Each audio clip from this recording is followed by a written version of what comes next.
Fast Forward 2.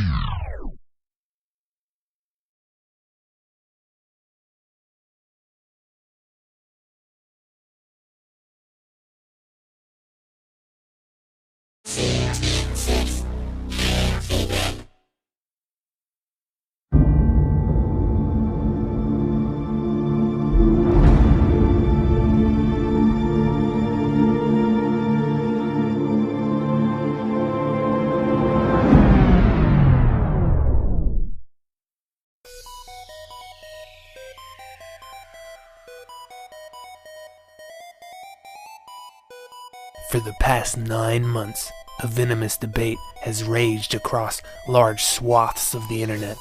Some have called it a progressive culture war against bigots. Others have called it the frontline battle against neo-Puritan, sex-negative, identity politics-obsessed zealots. Some say it's an organized harassment campaign against women, and others say it's a consumer revolt fueled by a lack of journalistic ethics in games journalism. It's been hotly debated by the opposing camps regarding which is the narrative that truly represents reality. But what is Gamergate? Actually, it's about education reform. This sounds outrageous, does it not? Well, don't take my word for it. I invite any viewer to please check out the citations given in this presentation and vet the information for yourself. In addition to the plethora of citations which will be included in the info box below, there is a massive torrent file which accompanies this presentation, which has over 40 hours of relevant videos, podcasts, interviews, PDFs, etc., which I was able to obtain through legal means. Almost all of the podcasts have already been deleted by the organization involved in an attempt to cover up their tracks. However, they were late to the party, and I had already obtained and backed up the files by the time they realized that I was onto them. So I invite everyone to download and help seed the file. And please, comb through the evidence yourself and see what I missed. With that out of the way, let's see where this rabbit hole takes us. So it's about education reform, huh? Well, maybe we should go check out the nation's leading educational research center then. The National Academies, which are comprised of the National Academy of Sciences, the National Academy of Engineering, the Institute of Medicine, and the National Research Council. Their press website, which is where they publish their papers and studies, is at nap.edu. Let's just search for games and see what pops up.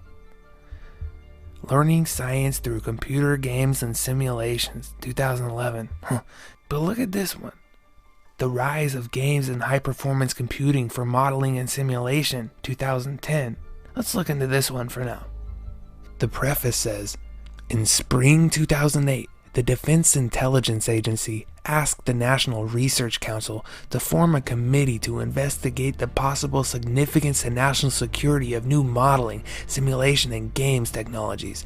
In this report, the Committee on Modeling, Simulation, and Games assesses the current state of modeling, simulation, and games research and development worldwide. The committee also identifies ways in which these technologies could impact government and society in the future. So first of all, who exactly is this Defense Intelligence Agency that funded this report? Their website reads, at DIA, we provide military intelligence to warfighters, defense policymakers, and force planners in the Department of Defense and the intelligence community in support of U.S. military planning and operations and weapon systems acquisition. We plan, manage, and execute intelligence operations during peacetime, crisis, and war. Dang. This sounds serious. Well, let's just see what this book has to offer, though. I mean, if the Defense Intelligence Agency wanted this report so bad that they were willing to fund it, it must have something interesting in it. It reads, for both game players and creators, the majority of attention to video games is oriented toward entertainment. Video game companies, many with a history of providing non-entertainment products, have often positioned themselves away from association with non-entertainment applications. There has been concern, especially in the North American market, that such association could damage their brand with core gamers or that their company could be the target of a shareholder lawsuit. Cultural attitudes toward the purpose of gaming in Japan have been different. Because personal computers are not as prevalent in Japan as they are here and in Europe, many game consoles have featured educational games and content. In Europe, also there are more games and game-like media oriented toward non-entertainment areas and simulation. Wait, let me read part of that again. Video game companies, many with the history of providing non-entertainment products, have often positioned themselves away from association with non-entertainment applications. There has been concern, especially in the North American market, that such association could damage their brand with core gamers, or that their company could be a target of a shareholder lawsuit.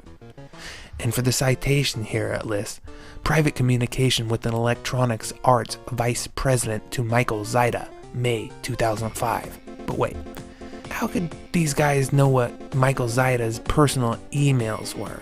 Oh, it's because Zaida was actually on the committee which authored this paper.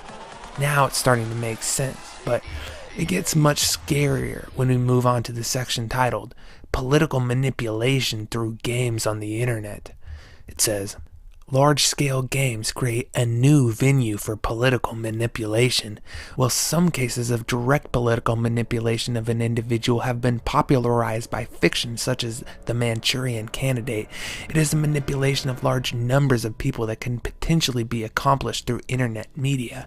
Enabled by the internet, political messages can be quickly distributed to the world population with little validation beyond the recipient's own social filters. Games, modeling, and simulation present a new dynamic in the use of the internet as a source of propaganda.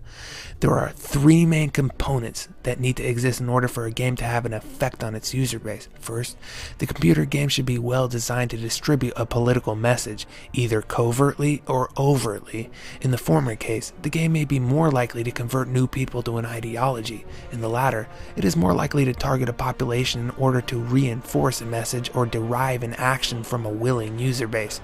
The Serbian resistance and pro-democracy game, A Force More Powerful, for example, teaches the strategy of nonviolent conflict. The second requirement to make a game more effective is to adequately model the behaviors of the game's actors in order to optimize the messages being sent. Effects of this could be significant if properly orchestrated by a foreign power or commercial entity. A third challenge for game designers is to create a game that is compelling and fun to play in order to keep audiences attracted to it for a substantial enough period of time to successfully convey desired messages.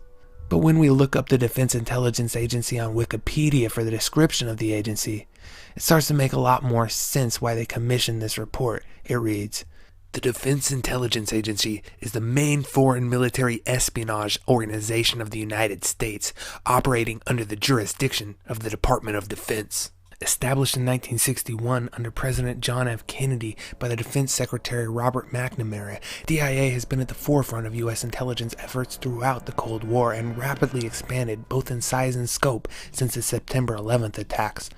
Due to the sensitive nature of its work, the spy organization has been embroiled in numerous controversies, including those related to its intelligence gathering activities, its role in enhanced interrogations, read torture, as well as attempts to expand its activities on U.S. soil. Now, according to Yuri Bezmenov, a former high-ranking KGB officer who was a master at subversion and psychological operations, he claims that 85% of military espionage is purely psychological, usually using various forms of propaganda.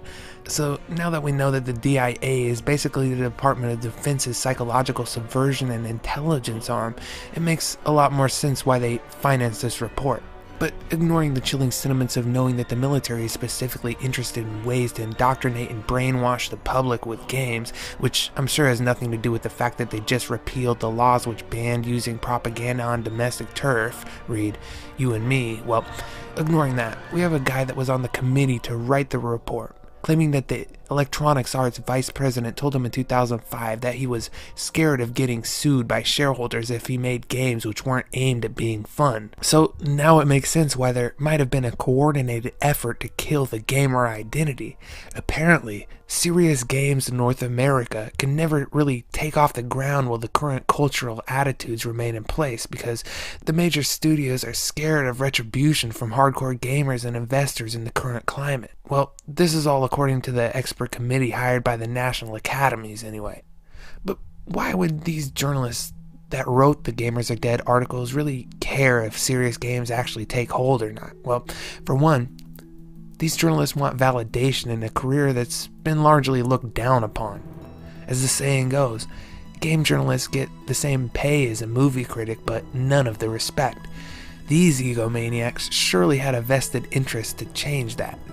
But it's also not outrageous to entertain the idea that these journalists were informed of the propaganda qualities of serious games, and if that were the case, they could have seen their Gamers Are Dead articles as essentially voting in bloc as a form of political activism in order to enact change.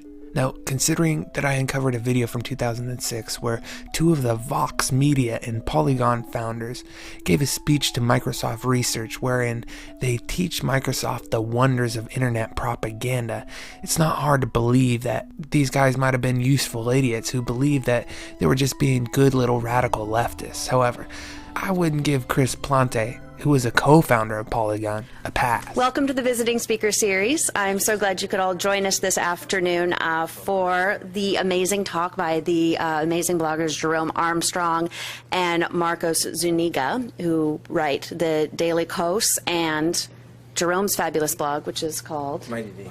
Mighty D. They've done some really interesting work and some really interesting thinking around how do the new grassroots within our political structure in the United States work? Do these new technologies actually create a space where different types of people are having a new political voice? Do these types of structures help people actually get together and become a true force politically? In terms of where Marcos and I came into this whole new phenomenon, and I think we can look at the internet as an opening to many more voices than were present, was within the political arena.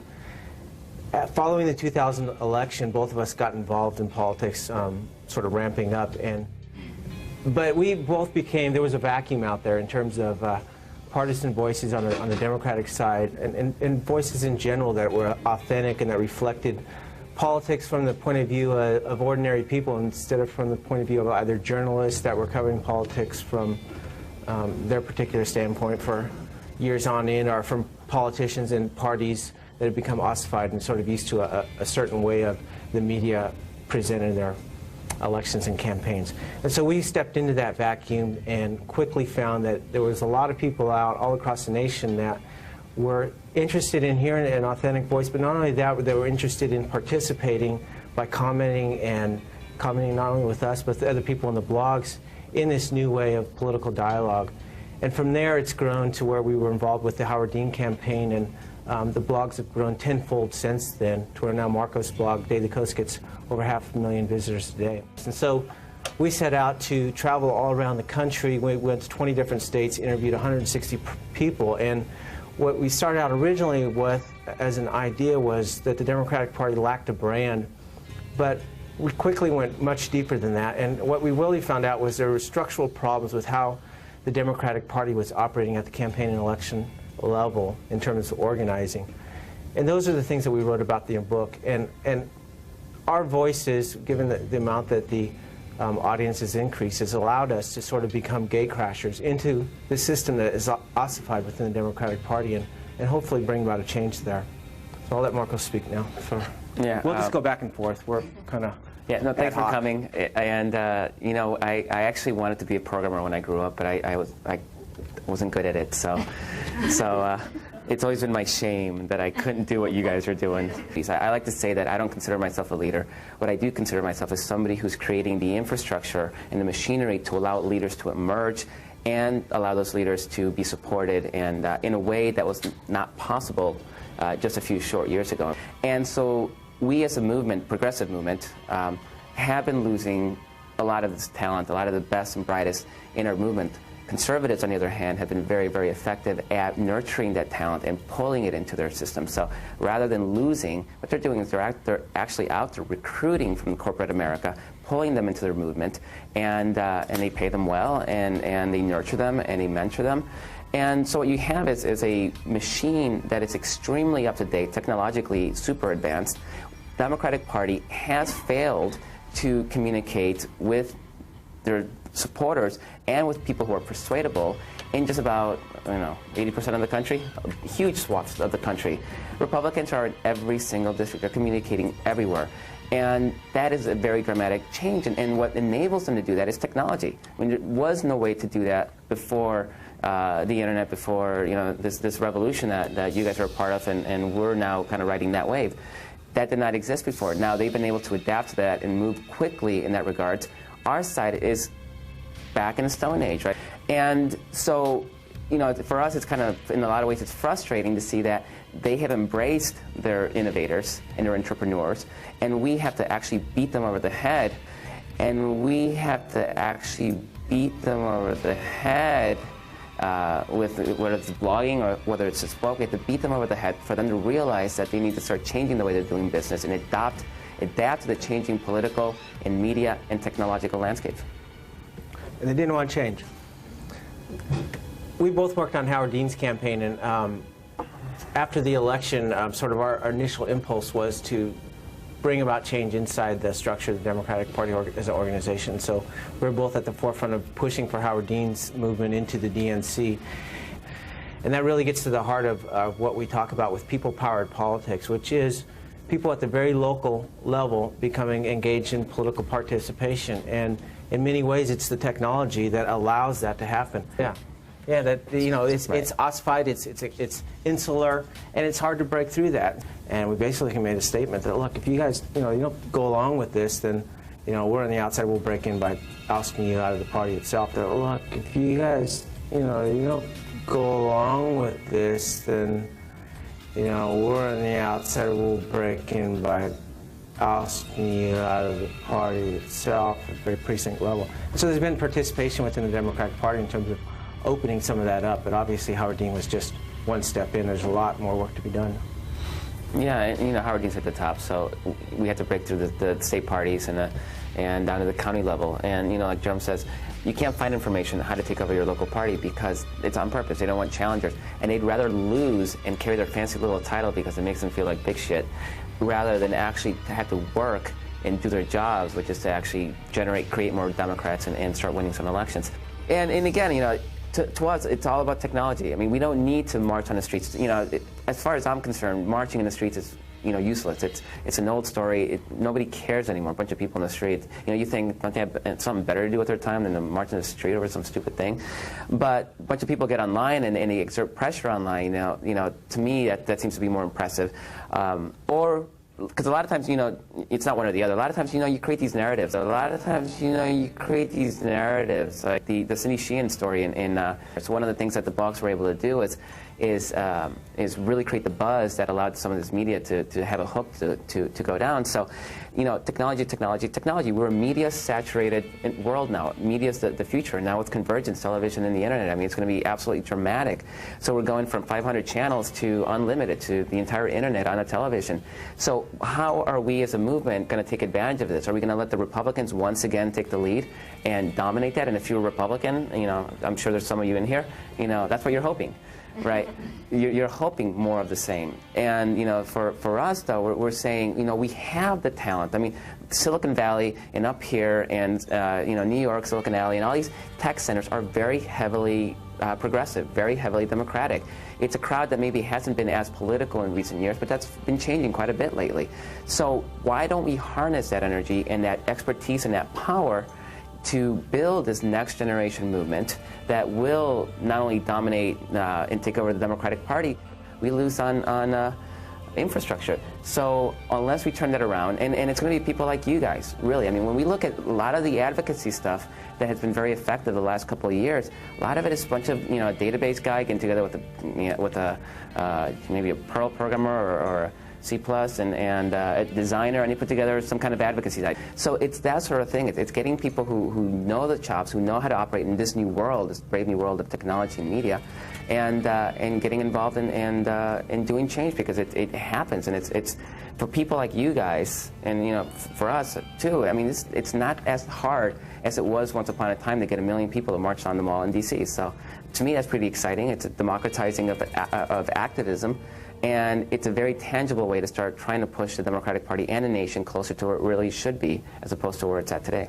So as we've just witnessed, the two Polygon founders just admitted that they're involved with blogs with the sole intent of pushing a narrative that helps indoctrinate people into becoming voting Democrats. And that's their true goal with all their media enterprises, is to create more Democrats through propaganda.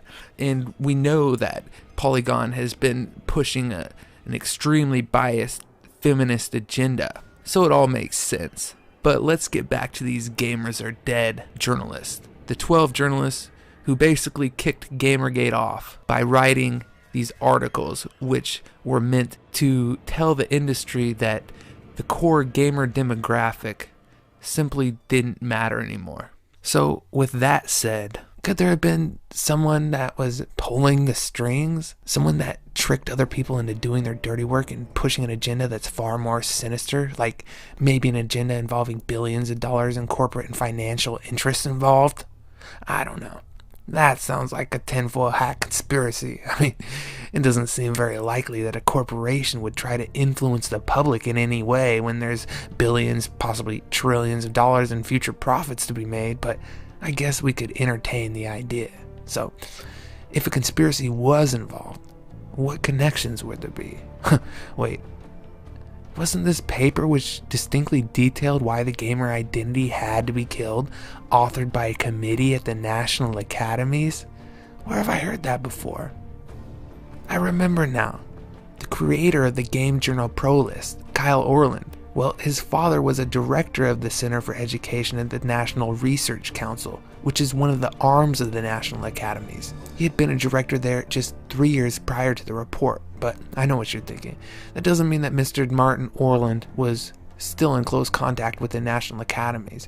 I mean, he probably didn't even read the report, right?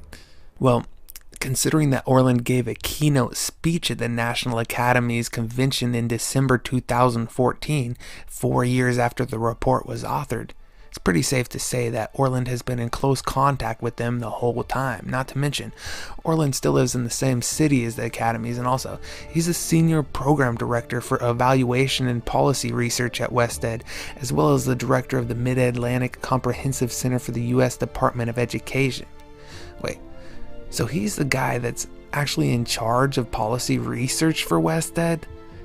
Someone that's in charge of policy research would surely have read the report on games, especially considering WestEd has their own division focused on gamification, and WestEd has worked directly with the National Academies on gamified educational issues. See, WestEd is widely known for being a massive promoter of Common Core. It seems to be their solution for everything, and they shill Common Core wherever they go. Even in an hour-long presentation to Univision to try and convince Hispanics that it's going to be great for them. According to them, Common Core is great for special ed, and Common Core is just great all around, but who's the biggest promoter of Common Core in the whole wide world? Why, Bill Gates, of course. And it turns out that the Bill and Melinda Gates Foundation gave a $3.45 million grant to Mr. Orland's WestEd nonprofit the day before the Gamers Are Dead articles dropped. And in what seems to be an even stranger coincidence, Kyle Orland, the creator of the Games Journal ProList, which essentially turned the burgers and fries controversy into Gamergate proper, actually has someone living in his home that has even more direct ties to Microsoft. Turns out, someone was dumb enough to actually marry Kyle. Her name is Michelle Mazurek. Aw, don't they look like an awfully cute couple? Turns out, she was a senior consultant with Booz Allen Hamilton, which is a major tech firm. But I was able to obtain a copy of her resume, and apparently, she was only a senior analyst there up until 2008. But what's really interesting is that in 2010, she was an intern at Microsoft Research, which coincidentally was the same year that Kyle Orland started the Games Journal ProList, and also the same year that the National Academies report was released. And for those who harbor any doubt that Michelle and Kyle were still married in 2010 when she was an intern at Microsoft Research, well, we have a tweet from 2012 which confirms that they were. Microsoft Research. Microsoft Research. Where do I remember hearing Microsoft Research before? That's right. From the video in 2007 where Microsoft Research flew an expert from the national academies across the country to come give them a speech about how the gamification of education was absolutely vital to national security. And one of the guys that asked a question at the end of her video, Ben Sawyer, who gave a presentation on serious games the very next day, was actually one of the co-authors that was on the committee to write the 2010 paper, which says that the North American perception of games needs to change before major studios can venture into making serious games.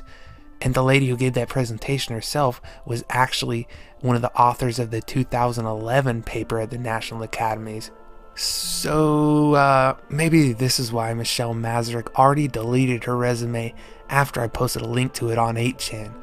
But here's an archive of the Google search of her resume PDF, proving that it does indeed show that she interned at Microsoft Research in 2010, and I didn't alter the PDF file myself.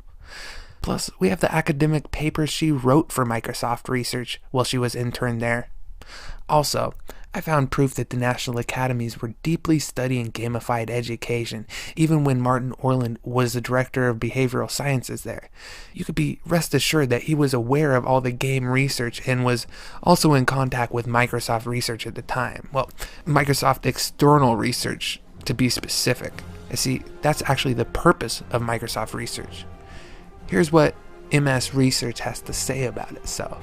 Microsoft Research believes that collaboration between the public and private sectors, combined with the power of computing, can help researchers as they work to solve most of the urgent challenges in medicine, environmental science, engineering, education, and many other fields. That worldwide collaborative research is driven by Microsoft External Research, an arm of the larger Microsoft Research organization, and it is designed to complement and augment the work pursued by Microsoft Corporation's more than 800 researchers, in partnership with distinguished scientists, researchers, academics, and educators. Microsoft External Research is building technologies and services that have the potential to strengthen and accelerate advances in important areas of research. Microsoft External Research supports long-term initiatives to enhance teaching and learning through the creative use of technologies such as robotics, tablet PCs, collaborative technologies, and gaming development in the curriculum to illustrate core concepts and principles of computer science. Now, we know that the 2010 Academies report came out the same year that Kyle's wife was an intern at Microsoft Research, but Orland had been hyped about the Microsoft-backed Serious Games initiative since 2006, when he wrote a lengthy article about it for The Escapist when he attended the Serious Games Summit. And in a strange coincidence, Leigh Alexander, which was one of the authors of the original Gamers Are Dead articles, who wrote perhaps the most prolific scribe of the bunch, was also wooed by Microsoft's Serious Games initiative.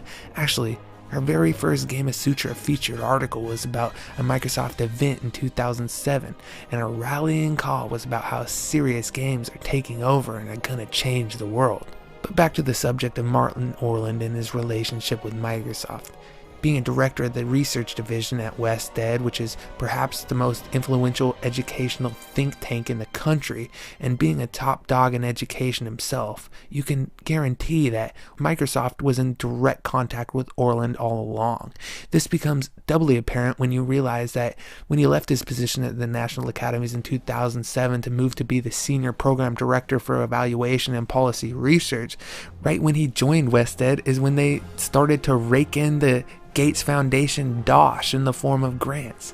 They've received around $6.5 million in grants over the decade, including the $3.45 million grant they received on the day before they killed gamers, which was a bigger grant than all the other ones combined, mind you. But just as I was writing this script, another brand new WestEd grant popped up on the Gates Foundation site, another $3.5 million grant in April, and this time the grant is specifically to promote Common Core. That's $7 million in grants from the Gates Foundation this year alone. You could say that WestEd is Bill Gates' first and foremost educational think tank and Common Core promoter. And what's more, the Academy's report from 2011, which explained why they had to kill gamers, says specifically that most of the funding for gaming educational research comes from the MacArthur Foundation. Actually, Microsoft is a major funder for these projects as well, but they weren't mentioned because the national academies didn't want to seem too obvious. But let's focus on this MacArthur Foundation, shall we? I wonder if feminist frequency has anything to do with them. Well, let's find out. On Mimi Ito's blog, who is the head of the Digital Media and Learning Division at MacArthur Research, describes Jonathan McIntosh as our media curator for a 2010 event. Now we could see Jonathan describing this on his own blog as well, but we don't have actual footage of this event itself. However, we do have footage of a similar event which was held in 2013, where Jonathan McIntosh was again the media curator for the MacArthur Foundation. We have today some pretty amazing speakers, and I do want to highlight that all of these speakers in their own way have crossed our path through the Media Activism and Participatory Politics project that Henry runs at USC. Some of them are activists, some of them work with youth, some of them are academics. They'll speak about what they do, and many of them cross between these different spheres. Next up, as you're probably guessing, since we're sitting in order, is Jonathan. So I'll let you take it away. Hi, my name is Jonathan McIntosh. I am a remix video artist.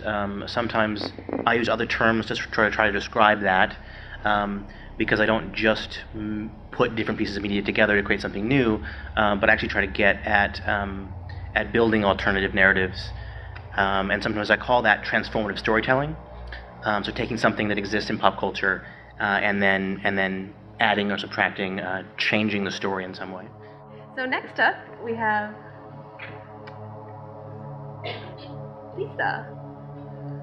Hi, I'm Lissa Soap, and I'm here actually in two capacities. So primarily, I think, for this conversation, I am a producer at Youth Radio in Oakland, California, and that's what I'll be concentrating on in our conversation here. But I'm also a member with Henry and Sangeeta of that Youth and Participatory Politics Research Network that the MacArthur Foundation has put together to bring together a collaborative of researchers and practitioners who are interested in understanding the very kinds of activities that are being represented on this panel and have already been discussed, and a lot of the work that I'm sure many of you are associated with, which really shine a light on how young people are using digital, social media, and other contexts to express voice and agency in public spheres. Now, we even found photo evidence of one of the originators of Connected Learning, who's highly affiliated with MacArthur Foundation, saying that McIntosh took a photo of him in 2007.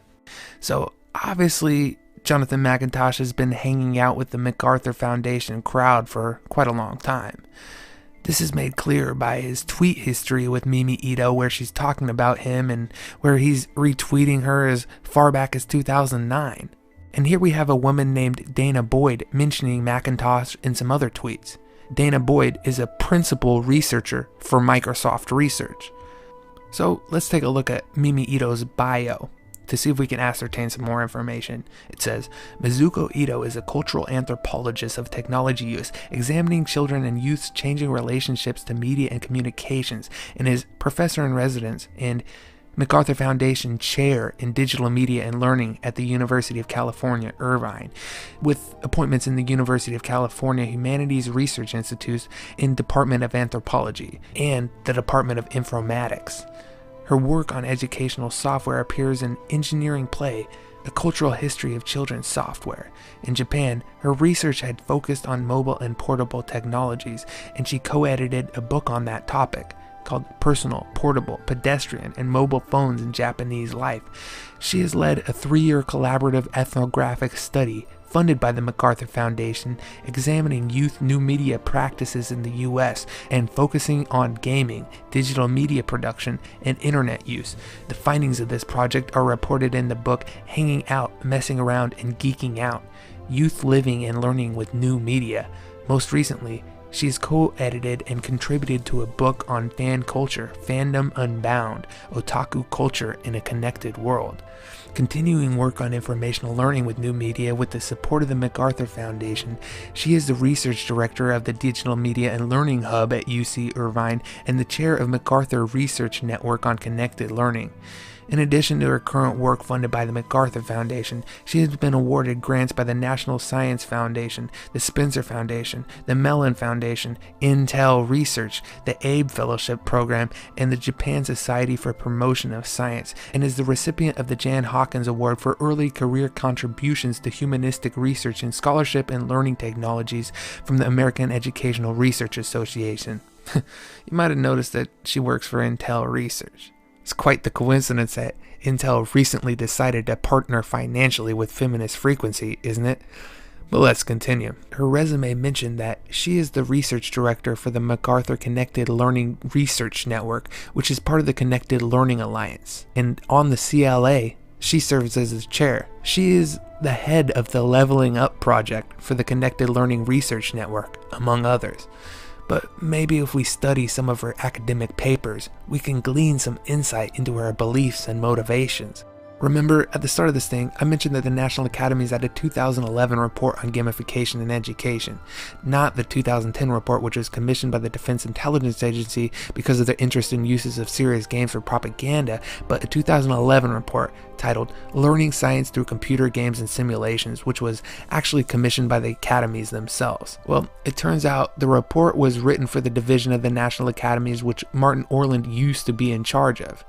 It was the Division of Behavioral and Social Sciences and Education, which is part of the National Research Council. For this report, Mimi Ito was commissioned, paid, to write a response to a paper by Kurt Squire and Nathan Patterson, which was also commissioned for the report, which was titled Games and Simulation in Informal Science Education. Now, Mimi Ito's own paper was titled Socio-Cultural Context of Game-Based Learning, Games and Simulations in Informal Science Education. And as a part of what she was paid by the commission to do, she also traveled to Washington, D.C. to present her findings to the committee, and they held a workshop which was apparently open to the public.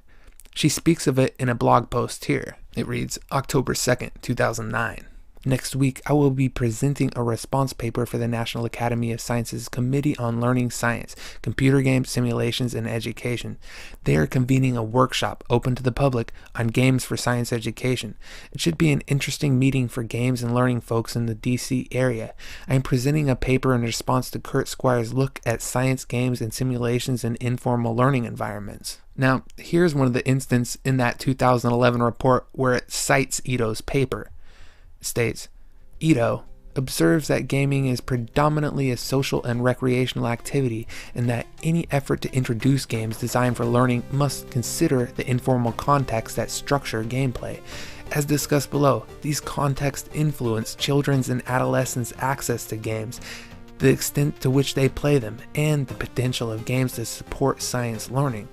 Although siblings and parents sometimes play together, they also compete for access to home entertainment resources, and most parents have established various rules and limits surrounding gameplay.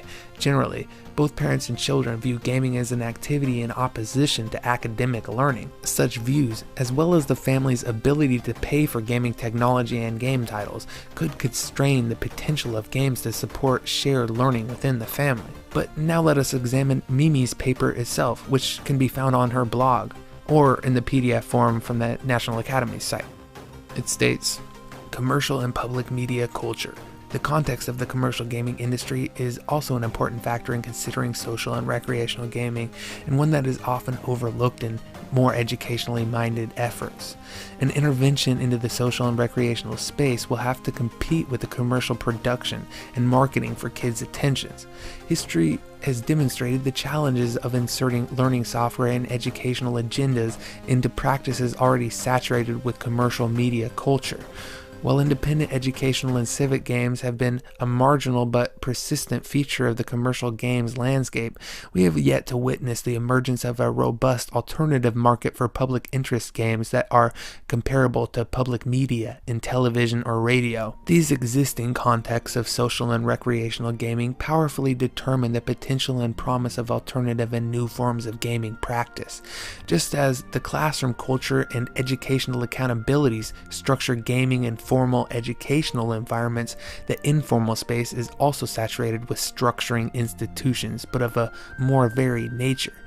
In order to understand the opportunity space for informal science learning through games, educators and game designers must first come to grips with the fact that existing social and recreational gaming contexts operate largely in opposition to academic cultural domains and practice, including science. At the same time, the high degree of technical expertise and systematic thinking required of contemporary digital practices, as well as the opportunities for peer-based learning and collaboration in online networks, create new openings for scientific learning. In particular, we have found that the contemporary social and recreational media environment is ripe for opportunities for self-directed, customized, and interest-driven learning that, in some instances, mesh with science-oriented learning. Notice that every time Mimi references herself from 2009, Mimi is referencing her own book titled Engineering Play, A Cultural History of Children's Software. And whenever she references Ito et al., or Ito and Batante, or someone else from 2009, Ito is referencing a book commissioned by the MacArthur Foundation titled Hanging Out, Messing Around, and Geeking Out, which was co-authored by Microsoft Research principal researcher Dana Boyd. Now, we'll cover the relationship between Mimi and Dana shortly, but for now I'll leave it be saying that Dana claims she obtained her PhD under the guidance of Mimi. But let's just focus on the text. Allow me to repeat some of what I just read so that we can critique it. In order to understand the opportunity space for informal science learning through games, educators and game designers must first come to grips with the fact that existing social and recreational gaming contexts operate largely in opposition to academic cultural domains and practice, including science.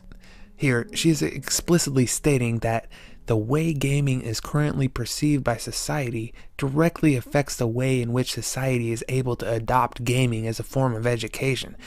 She says the current gaming market stands firmly in the way of what she deems as educational progress. The 2011 Academy's report references her response 6 times, but it also references a book she wrote 7 times. Now remember, I just mentioned this book. It was co-authored by Dana Boyd, among others, who is the Microsoft Research principal researcher. Dana Boyd also co-authored another book with Mimi Ito in 2009, which was commissioned by the MacArthur Digital Media and Learning Division, which, as we stated, Jonathan McIntosh works for. The title of that book is Living and Learning with New Media, Summary of Findings from the Digital Youth Project, and it just so happens that Mimi Ito and Dana Boyd are working on a new book together, which is due out in November 2015, which is to be titled Participatory Culture in a Networked Era, a conversation on youth, learning, commerce, and politics. I bet that's going to be interesting. So this all gets rather confusing because Mimi Ito wrote 2 books with Dana Boyd in 2009, plus her response, which was commissioned by the National Academy. So I'll do my best to keep all these different publications as untangled as possible in my analysis that follows. So first, let's cover the book, which was cited 7 times in the paper. You might be surprised that some of the things McIntosh's boss, mentor, and friend writes about gaming. The book is titled Hanging Out, Messing Around, and Geeking Out. In the introduction, it states, "This book series is founded upon the working hypothesis that those immersed in new digital tools and networks are engaged in an unprecedented exploration of language, games, social interactions, problem solving, and self-directed activity that leads to diverse forms of learning. These diverse forms of learning are reflected in expressions of identity, how individuals express independence and creativity, and in their ability to learn, exercise judgment, and think systematically." Now, here is a very interesting excerpt written by John McIntosh's boss herself. In the past 2 decades, as electronic gaming has gradually become established as one of the dominant forms of entertainment of our time, there has been a widespread debate over the merits of the medium.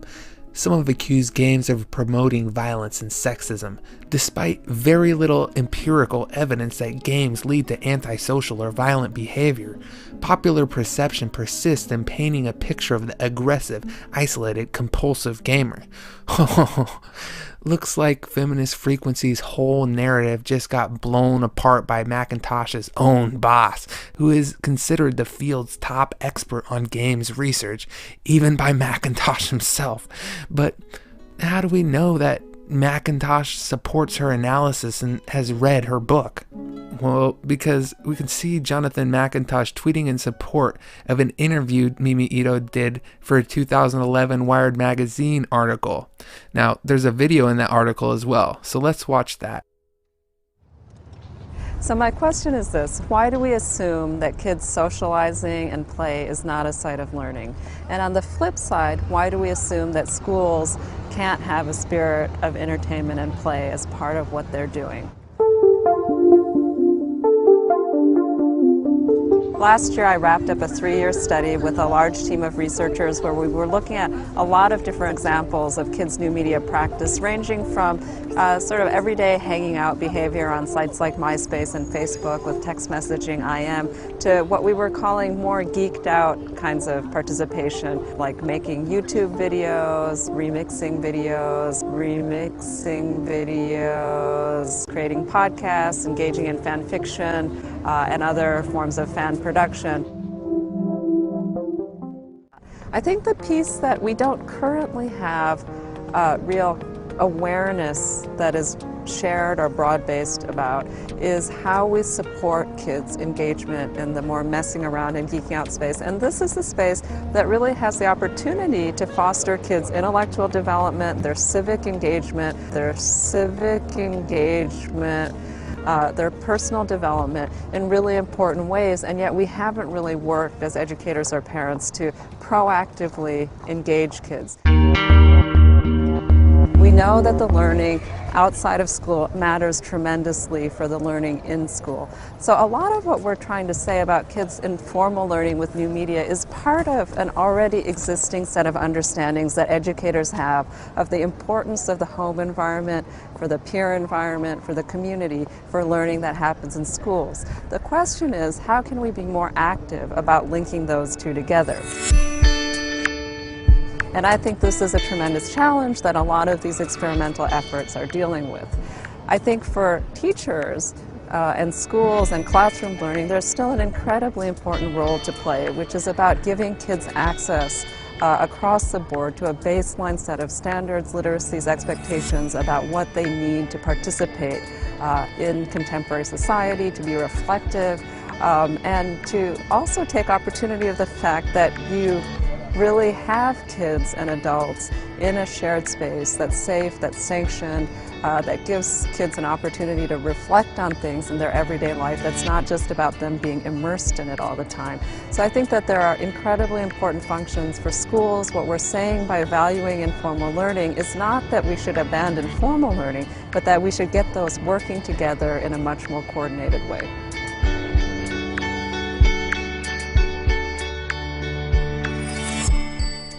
How else do we know that McIntosh gives his full support to Mimi Ito's analysis of her research? Why? Because Mimi Ito is the chair of the Connected Learning Alliance. And guess who else is a member there? Hey, so let's watch a clip of Jonathan McIntosh speaking at a webinar for the Connected Learning Alliance in only 2014. So good morning and welcome everyone to Connected Learning TV. In the final webinar in a month-long series we're calling Storytelling in Digital Age Civics. Throughout January, we have been chatting with a great group of youth activists on why and how the process of storytelling enhances their civic engagement efforts.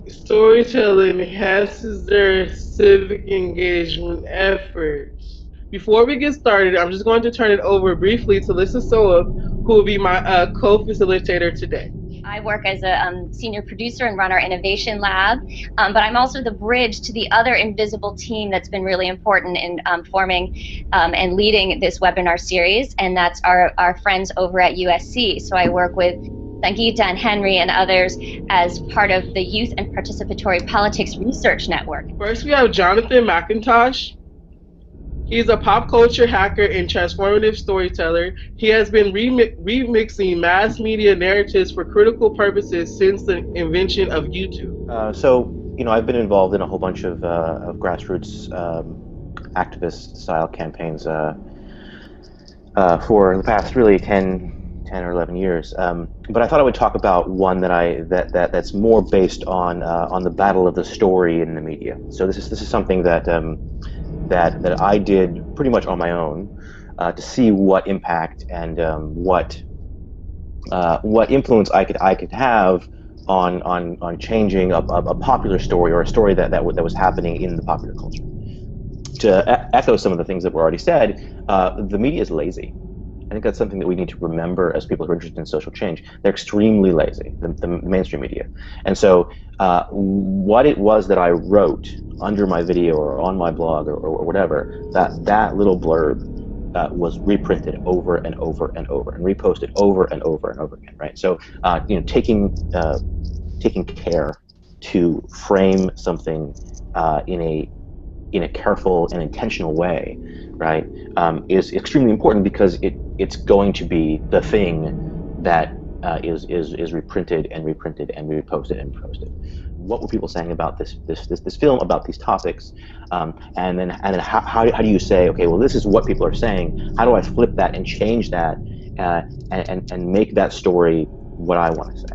Jonathan, something that you just said connects to one of the questions that's come in through the live stream, that anticipation of possible critiques and feeding that into the story that you tell, so you almost preempt the kind of blowback that you could get. But let's get back to this book, which we now know that McIntosh fully endorses, which was written by his mentor, boss, and friend. Remember, Mimi Ito just stated that gaming does not cause antisocial behavior like sexism or violence, and I quote, "Some have accused games of promoting violence or sexism, despite very little empirical evidence that games lead to antisocial or violent behavior. Popular perception persists in painting a picture of the aggressive, isolated, and compulsive gamer." Well, I do appreciate your alliteration there, Ito. But then she goes on to say that even though gaming doesn't cause sexism, quote, "Unlike the image of the violent gamer, sexism in games does have some grounding in everyday practice, although in the past 5 years the increase has been tremendous in the number of girls and women who game. Most of those gains have been made in the area of casual games and online and handheld platforms, and the more hardcore and technically sophisticated forms of gaming and game modding are still dominated by boys and men. In contrast to these concerns, researchers have been arguing that games have important learning properties that can be mobilized for education. Research in this vein was a central part of the early games industry, and it resulted in the development of a genre of game software that came to be known as edutainment in the 80s and 90s. More recently, educational researchers have engaged with simulation and other state-of-the-art games to argue that games provide important opportunities for learning and practice. Gaming practices are extremely diverse in nature and form. Gameplay is a complex and multi-layered phenomenon. We would like to suggest a possible framework for examining gaming as it is embedded in practice in relation to what we have learned about other contexts of new media engagement that youth navigate. In this chapter, we draw from a wide range of different case studies, including Batante's Laws and Cody's, Judd Anton, Dan Perkel, and Christo Sims' Social Dynamics of Media Production, and Dana Boyd's Teen Sociality in Networked Publics, Heather Horst's Silicon Family Valley study, Horst and Laura Robinson's Neopet study, Mizuko Ito's anime fan study, and Patricia Lang's YouTube and video bloggers work. This is interesting. Well, I don't have any direct evidence that Patricia and Jonathan McIntosh worked directly together in the past. They both work on the same sort of things, and they're both mentioned in some of the same papers, and it goes to show how integral YouTube remixing is to the MacArthur Foundation. But to see how embedded McIntosh is in the educational community, we can see a blog by an associate professor at Sonoma State University in the Curriculum Studies and Secondary Education Department in the School of Education titled Teaching Tech-Savvy Kids. Now, she links to both Patricia and McIntosh's work as educational researchers for teachers. And in her 2010 book, by the same name as her blog, she also specifically names McIntosh in relation to his YouTube remix video about Buffy the Vampire Slayer. Yes, Jonathan McIntosh has been directly involved in educational reform since at least 2010.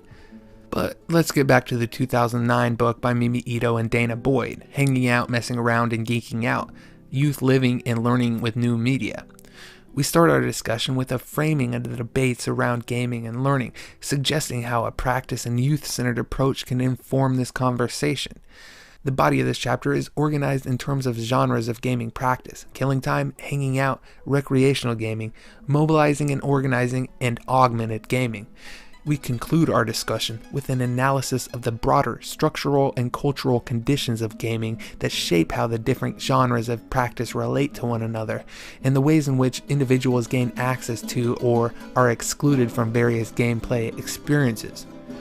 It continues in the section called Conceptual Framework, Gaming in Context. It states, the dominant approach to studies of gaming and learning focus on the relationship between the gamer and the text. This holds on both sides of the aisle. Just as detractors assume that the violent content of the game encourages violent behaviors, proponents of games and learning generally assume that learning follows from a good game design. You hear that, guys? Feminist Frequency knows darn well that games don't cause people to be violent. And when she said games don't cause you to be antisocial either, that means that games don't cause you to be sexist.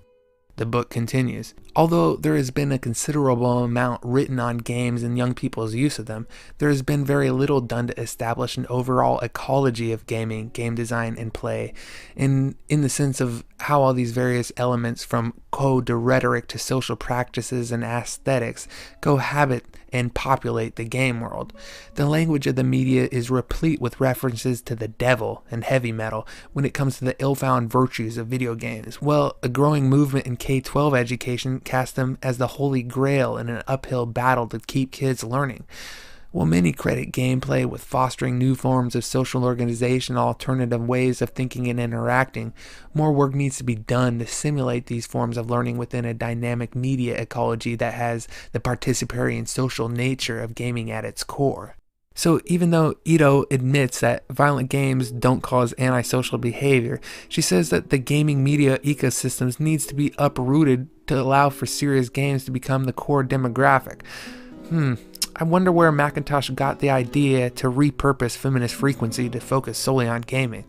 It continues, gaming occupies a complicated position in relation to structures of age, class, and gender because of its status as a technically driven recreational activity usually associated with lowbrow, male-dominated identity and practice. The moral panics over games rotting the hearts and minds of children share many of the familiar concerns voiced about television. Games are frequently linked to the corrupting bad screens of television and working class culture, rather than the good screens of computers and middle class culture. Further, much like earlier forms of youth-centered popular culture, video games are a site of moral panics where intergenerational anxieties are projected onto new media.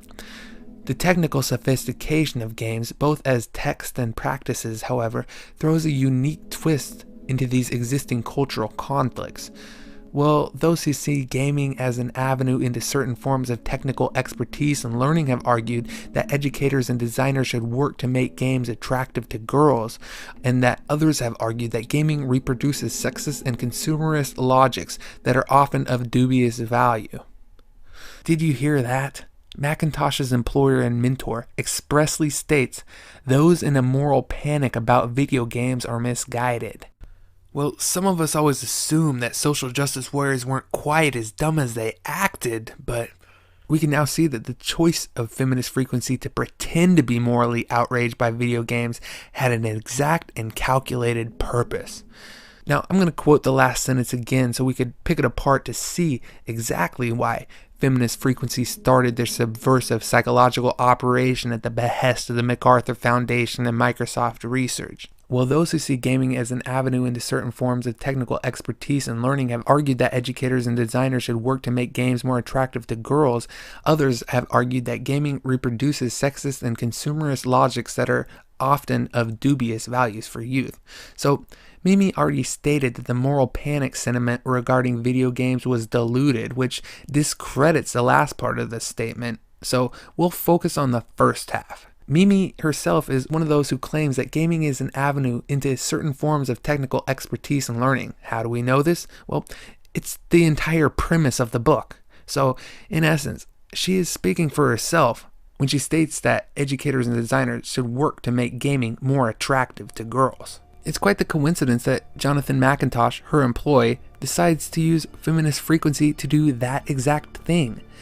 Like I've said, the reality is that Feminist Frequency is nothing but a psychological operation that was meant to alter the gaming ecosystem in a way that makes gaming more appealing to girls and women.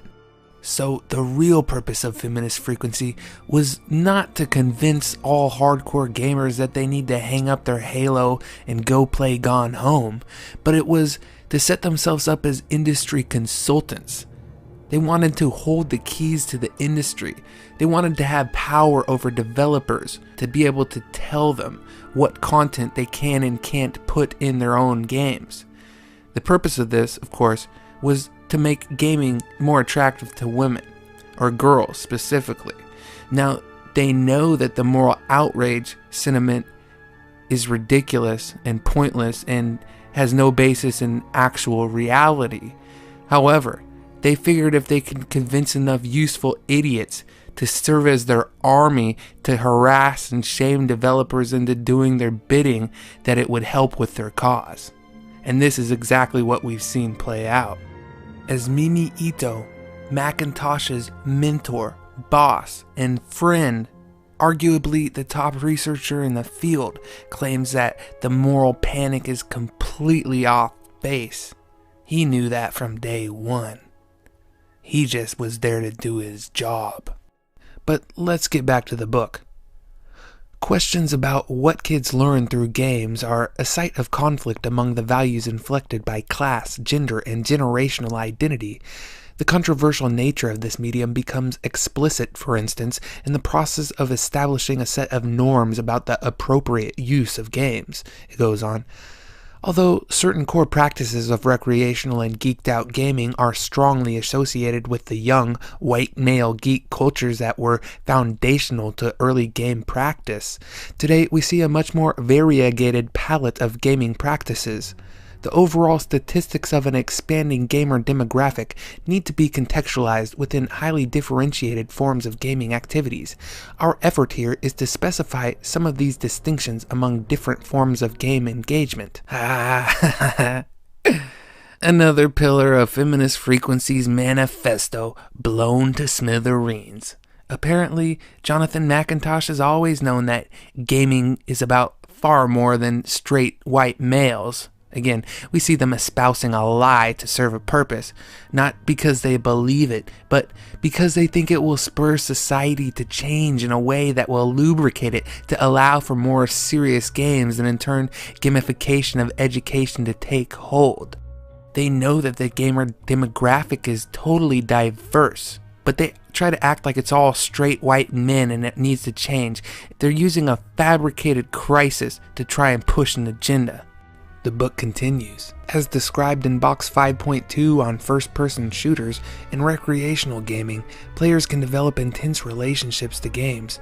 Unlike killing time and hanging out forms of gaming, with recreational gaming, we see a stronger identification with the historically dominant gamer demographic, young males. We discuss these dimensions of gamer identity later in this chapter, in the section on boundary work. Let's examine that section. Flows and boundaries of gaming. Gaming has been at the center of an ongoing cultural debate over what are appropriate forms of media for kids. A substantial part of this debate has included discussions of age and gender appropriateness. In our discussions with parents and gamers, we have found a range of perspectives on boundaries of gameplay, how kids should move in and out of game engagement, and what kinds of identities kids formed with games. This is the cultural context in which the practices of game-related learning and development unfold. Before we we conclude this chapter, this section reflects on the genres of gaming practice we have analyzed to consider the broader social and cultural contexts that frame gameplay and how kids move in and out of participation with gaming in particular game genres. Boundary work and gamer identity. Throughout the discussion of gaming genres, we touch on issues of gamer identity, particularly with how gamer identities intersect with gender and geek identities. This identity work differs depending on what forms of gaming practices are at play. While killing time and hanging out forms of gaming tend to have more inclusive identity profiles, recreational gaming and more mobilized forms of gaming tend to be more exclusionary and strongly associated with male geek identity. Within the genres of practice that we have called augmented gameplay, the practices associated with aesthetics and design tend to be gendered female, while those relying more on heavily technical expertise tend to be gendered male. These gender dynamics are not surprising given our existing knowledge about gender in games. To understand how these broader structural distinctions and divisions are produced, we need to understand how they emerge through different forms of play and talk. So now we receive further clarification on why Feminist Frequency is doing what it's doing. We've already seen the 2010 National Academy's report, which claimed that major development studios are scared of making serious games because they might receive consumer backlash from the core market, or even worse, might get sued by shareholders. But now we see that there is actually a two-pronged approach going on. See, Feminist Frequency's responsibility was to destroy the identity boundaries inherent to gaming, which Mimi Ito thinks gaming scares off from the hardcore gaming segments. See, you have to realize, Mimi Ito doesn't think hardcore gaming culture is toxic at all.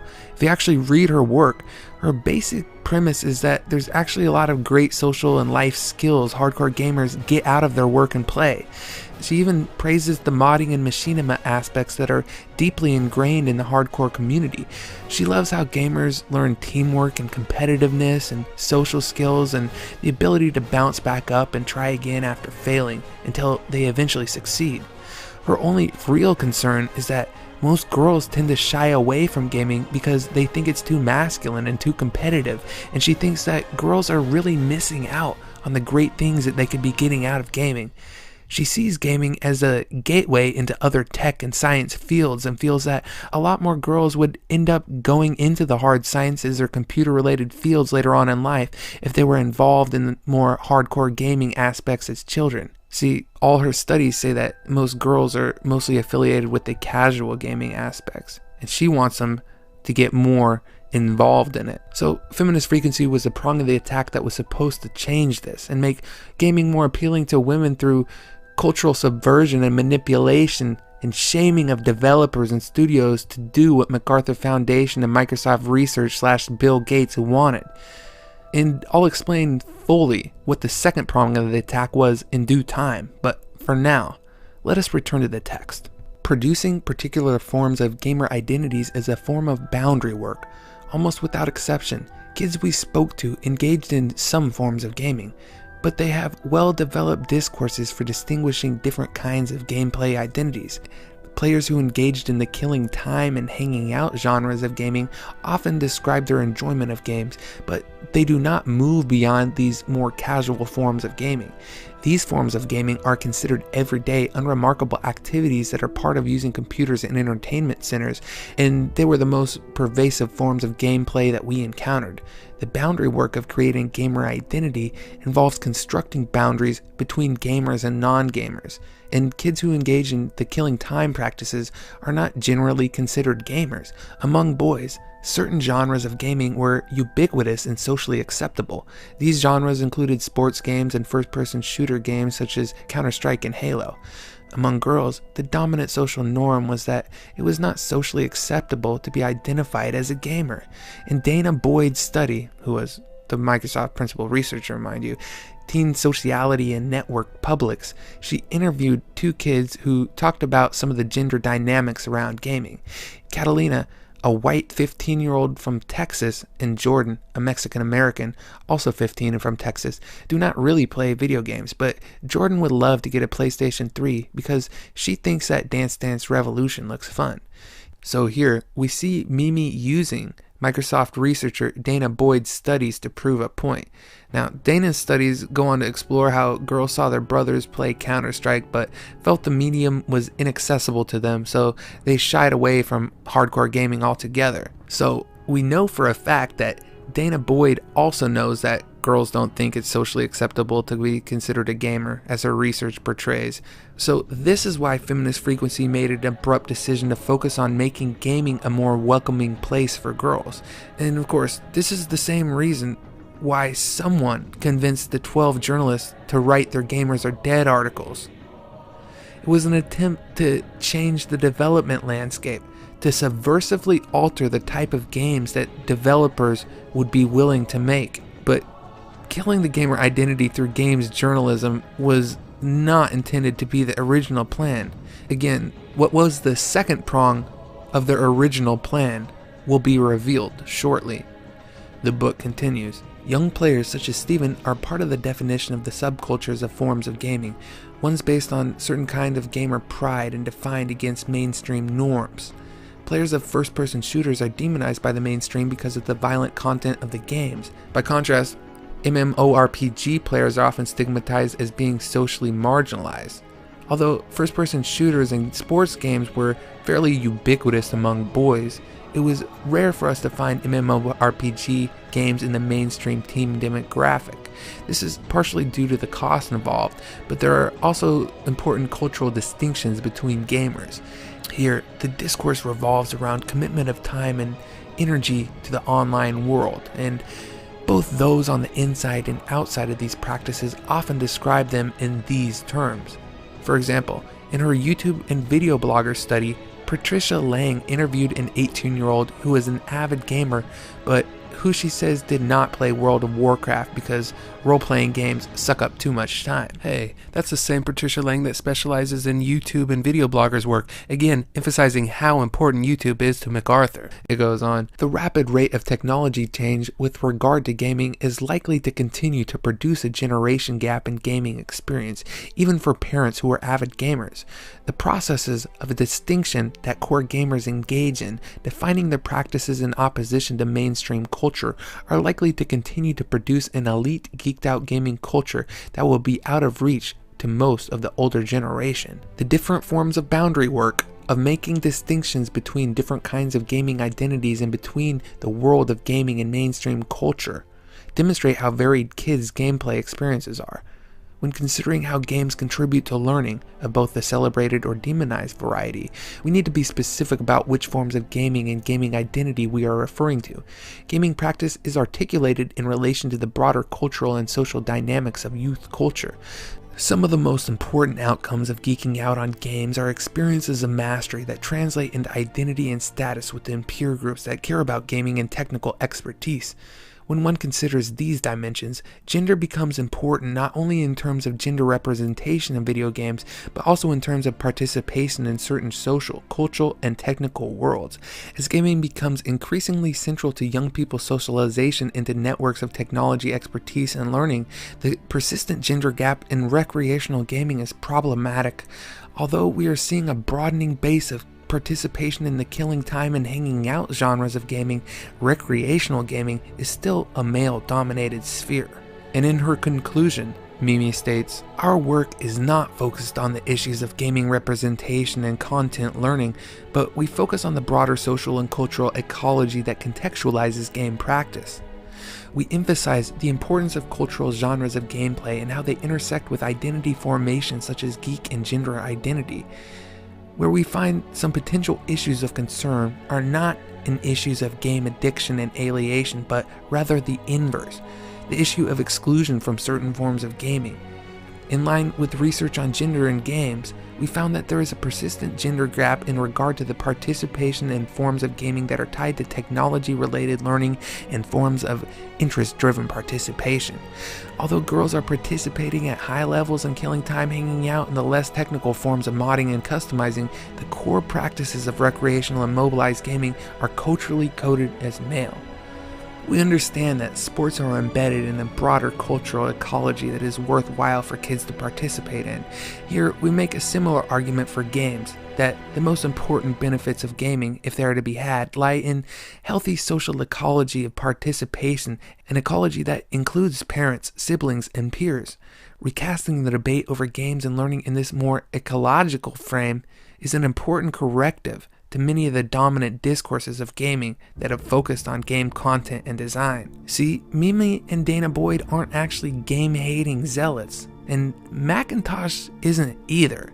He only pretends to be as a way to alter society in a way that will change the gaming landscape to make more girls want to be involved in the more core aspects of gaming. On the other hand, now you see why Macintosh is tweeting things like, "We're in urgent need of games which aren't fun." He wants to correct the way games are viewed by the public to focusing on the more beneficial and social aspects instead.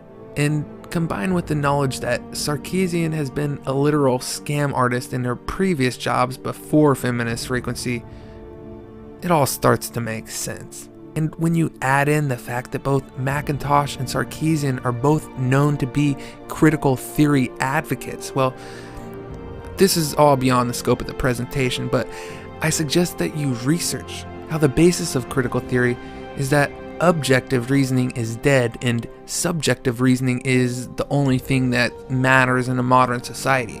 An example of subjective reasoning is, how could I make $1 million? And an example of objective reasoning is pretty much anything that you learn in Philosophy 101. So they eschew any premise of truth or good or rightness, and instead focus solely on how to progress their emotionally charged agendas. This is why you see things like radical feminists throwing around patently false campus rape statistics, such as the claim that 1 in 4 college women are raped. We all know that the real numbers are lower by at least 2 orders of magnitude, but the elite radical feminists who use these rigged statistics know that their claim of 1 in 4 is a lie. But see, to them, it's all about a means to an end. That is the essence of what subjective reasoning is, devising which means are best to get the ends that you desire. Macintosh's desired ends are, of course, the gamification of education and a real market for serious games, which he knows will allow for rampant propagandization. So to achieve that, he's willing to boldface lie to the entire public, just the same as a KGB propagandist might do to subvert his mark. Remember, Macintosh calls himself a pop culture hacker. This is what he means by that. Oh, and in case anyone was wondering what the citation was for the claim that was made that violent games don't cause violence, well, here it is in its entirety. Although there are some indications that high level of play with mature rated video games is correlated with aggression, there is no conclusive evidence that there is a causative relation or that gameplay has any correlation with violent crime.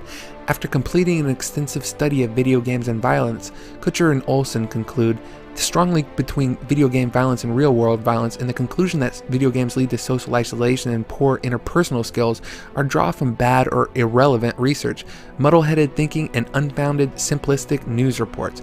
In this chapter, we do not engage directly with the empirical material on video games violence and aggressions, but rather we focus on the actual social practices of gaming and what game players describe as meaningful outcomes of their play. But now let's switch tracks and examine the other 2009 book which Mimi co-authored with Microsoft Research's Dana Boyd. It's titled Living and Learning with New Media, Summary of Findings from the Digital Youth Project. Here's the introduction. The MacArthur Foundation launches its 5-year, $50 million digital media and learning initiative in 2006 to help determine how digital media are changing the way young people learn, play, socialize, and participate in civic life. Answers are critical to developing educational and other institutions that can meet the needs of this and future generations. The initiative is both marshaling what is already known about the field and seeding innovation for continued growth. Seeding innovation for continued growth. Seems like that's what Macintosh's job was here. Now, noteworthy excerpts from the book include social and recreational new media use as a site of learning. Contrary to adult perceptions, while hanging out online, youth are picking up basic social and technological skills they need to fully participate in contemporary society. Erecting barriers to participation deprives teens of access to these forms of learning. Participation in the digital age means more than just being able to access serious online information and culture. Youth could benefit from educators being more open to forms of experimentation and social exploration that are generally not characteristics of educational institutions. So apparently, Mimi here is advocating surfing pole on 8chan for history class, which is actually one area I agree with her on. It's been said that pole is always right for the classroom setting.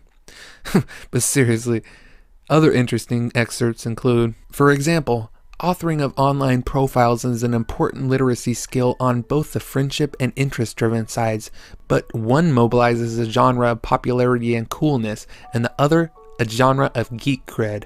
Similarly, the elite language of committed gamers involves literacies that are of little and possibly negative value for boys looking for a romantic partner in their school peer networks. Not only are literacy standards diverse and culturally specific, but they are constantly changing in tandem with technical changes and a rising bar of cultural sophistication. Following from this, it is problematic to develop a standardized or static set of benchmarks to measure kids' levels of new media and technical literacy. On the interest-driven side, we saw adult leadership in these groups is central to how standards for expertise and literacy are being defined. For example, the heroes of the gaming world include both teens and adults who define the identity and practice of an elite gamer. The same holds for all of the creative production groups that we examined. The leadership in this space, however, is largely cut off from the educators and policymakers who are defining standards for new media literacy in the adult-dominated world. Building more bridges among these different communities of practice could shape awareness on both the in-school and out-of-school sides if we could respond in a coordinated and mutually respectful way to the quickly evolving norms and expertise of technically sophisticated experimental new media literacies. By the way, what she refers to as media literacy in this context is basically what one might consider being technically and socially affluent in gaming and/or social media. She argues that if academics want to harness the good aspects of gaming and social media for the purposes of education and learning, there needs to be some outreach between academia and the gamer culture. This is what Feminist Frequency was intended to be, supposed to be a stepping stone to link the two sides of academia and gamer culture. They were intended to dissolve the cultural boundaries between the two, but they failed miserably. They didn't expect the backlash they received because the core gaming demographic is totally immune to subversion and manipulation. In retrospect, Mimi, and I know you're watching, you should have seen this all coming a mile away. All you had to do is refer back to a quote, which you yourself were cited for in the 2011 Academy's paper. It reads, "Parental involvement can have mixed effects on people's interest in and use of video games. Researchers have found that many children, as they enter their late elementary and teen years, become more resistant to adults dictating their media choices." Did you catch that? Here we have someone who has literally done tons of research on games and decided that adults or even young adults don't like having their games dictated to them. On the other hand, they like being able to choose their own and play what they want to play. And I'm not sure how this works, but for some reason, Miss Ito thinks that she could put her own personal propaganda minister, Jonathan McIntosh Goebbels, in a position where he can dictate what games the industry can and can't have. Yes, a woman who knows that adults don't like having their parents choose their game thinks she can get away with having daddy tell us what we can and can't play. And we don't even need to get into Jonathan's partner in crime's connections to digress through her mentor at university, Jennifer Jensen, to see that Feminist Frequency's decision in 2011 to abruptly switch topics solely to video games criticism on how the status quo needs to change was not organic at all. It was a coordinated and planned attack to attempt to alter gaming culture in a way that could usher in serious games. And now I'm afraid to say, you will never succeed now that we know what you're doing. But now let us examine Mimi Ito's 2008 book to glean some more insight on the situation regarding the current climate and ecosystem of serious games. In 2008, Mimi Ito authored a book which was again financed by the MacArthur Foundation titled Learning Race and Ethnicity, Youth and Digital Media. Notable excerpts include, although analysts are still assessing opportunities in serious games markets, education, government, health, military, corporations and industry, first responders and science, some estimates have put total figures in excess of 100 billion. More conservative estimates have put market share for serious game development work at 1 billion. Historically, black colleges are taking notice. Howard University's College of Engineering, Architecture, and Computer Sciences recently held its first one-day computer and video games workshop. The workshop assisted the university in positioning itself as a supplier of creative talent for the games industry and as a conductor of leading games research. Panelist Nicole Bradford, Senior Globalist Brand Manager of Vivendi Universal, one of the leading black females in the game industry, John Nordlinger, a Microsoft Research Games evangelist, and Adam Clayton Power III, Director of the Integrated Media Systems Center of the National Science Foundation's exclusive Engineering Research Center for Multimedia and Internet Research, described the present and future states of the game industry in discussions about research, curriculum, and business considerations. Notice that she mentioned the same John Nordlinger that we see introduce all the serious games videos for Microsoft Research, and the same John Nordlinger that claimed to be in charge of the Serious Games Initiative at Microsoft in 2007. Hello, I'm John Nordlinger, and I'm very pleased to announce Marilee Mayo from the National Academy is here to speak. I met Marilee for the first time a year and a half ago, where she got up on stage at an event Microsoft was putting on, and she said basically that given the popularity of gaming and the unpopularity of stringent education is the way one can benefit from the other. And given her position as a director with the National Academies, I thought this was a very nice person to come here and tell us the same powerful message as we embark on our own efforts. A couple announcements. We're going to break after this and go in the cafeteria, so if anybody has any questions they'd like to follow up, we'll be in a booth drinking coffee. Tomorrow Ben Sawyer will be presenting at the same time. Ben's with the Serious Games Initiative, and he'll be doing a very complimentary talk. And I was looking for somebody from LCA. There's nobody from LCA in here, is there? Okay, but I'd certainly like to meet you all, so if you want to introduce yourself to me, this is an initiative I'm running in Microsoft Research, and I'd love to chat with you about it. Thank you very much. Each year, Microsoft Research hosts hundreds of influential speakers from around the world, including leading scientists, renowned experts in technology, book authors, and leading academics, and makes videos of these lectures freely available.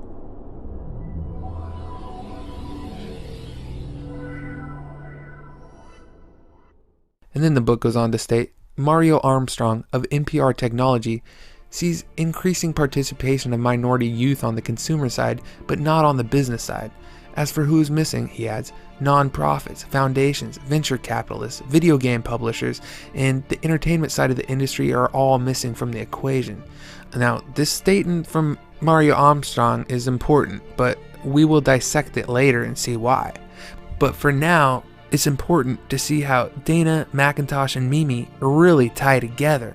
The first clue came from that goofy-looking guy that said that Macintosh took his picture back in 2007, Howard Rangdahl. I found an interview he did for the Connected Learning Alliance, which Mimi Ito is a director of. So let's listen to that clip. Welcome to a conversation powered by Connected Learning, where we chat with some of today's leading minds about new learning approaches designed for the demands and opportunities of the digital age. Connected Learning values the new ways many young people today access information, gain expertise, and learn alongside peers and mentors using the internet, social networks, and digital technology. We're excited you're here to join the conversation as we seek to make learning relevant. Hello, everyone, and welcome. I am Jeff Brazil with the Connected Learning Alliance. Today, as part of our current podcast series, Make Learning Relevant, we are chatting with Howard Rheingold about connected learning. And if there's anyone who epitomizes a connected learner and a connected teacher, it's Howard. Hi, Howard, and thank you so much for taking the time to be with us. Entirely my pleasure, Jeff. So let me give Howard's bio, which is a wonderful thing to do, and there's many places to go with it, but I want to cover the places that I think are relevant and very cool. Howard, among many other things, is a writer, a community builder, online learning expert, and instructor at Stanford University, and has taught at UC Berkeley as well, University of California at Berkeley, and really is one of the driving people and intellects behind our technology-enabled collaboration, collective action, and social learning. And most recently, Howard's been concentrating on learning and teaching 21st century literacies. And I'm very privileged to be able to say I get to work with Howard on a number of projects, and so appreciate it. There's sort of consensus that education and learning and our approach to learning needs an upgrade to move it from 20th century into the 21st century. I've been very excited about developments around digital media and learning that are not so much about the technology as the way the technology affords student empowerment over their learning and gives some of the responsibility as well as the power over their learning back to the student, and I think equips them better to deal with the world that changes very rapidly. You can't go and have the facts delivered to you every day. You're going to have to figure out your place in the world on a daily basis more and more often. Howard, there are so many efforts and individuals that are trying to, quote unquote, reimagine or rethink learning and education. And you've been at this and in this space for a while. And I'm curious, just from your vantage point, first I was curious to know, how did you get into the work? What was sort of the occasion for that? And what do you personally want to see happen as a result of your work, but also these others that are kind of joining in on a weekly basis?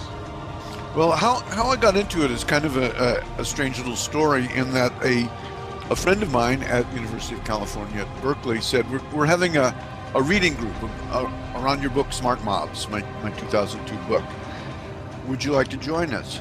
And I thought, well, that sounds like fun. It's kind of like a book group, but it's about my book, so I don't have to study. I know what's in it. One of the students in that reading group, by the name of Dana Boyd, went to the dean and said, I don't want a reading group. I want a course so that I can get credit for it. So suddenly, I am thrust into being a college instructor without ever having planned to be and without any training. And B, in my first class, one of my students is Dana Boyd, who's an intimidating intellect even back then. So apparently, Dana convinced Mr. Rangal to start teaching. And then we see in Dana's biography on her own personal site that she claims she got her PhD under the guidance of Mimi Ito. And she also claims there that her dissertation research was funded by MacArthur. It reads, in 2008, I completed my PhD at the School of Information at the University of California, Berkeley. My dissertation research was funded as a part of the MacArthur Foundation's initiative on new media and learning. My research was supervised by a most astonishing committee: Mimi Ito, Annalise Saxenian, Corey Hayden, and Jenna Burrell. Yes, Mimi Ito was Dana's professor and mentor, and Mimi's company paid for Dana's research.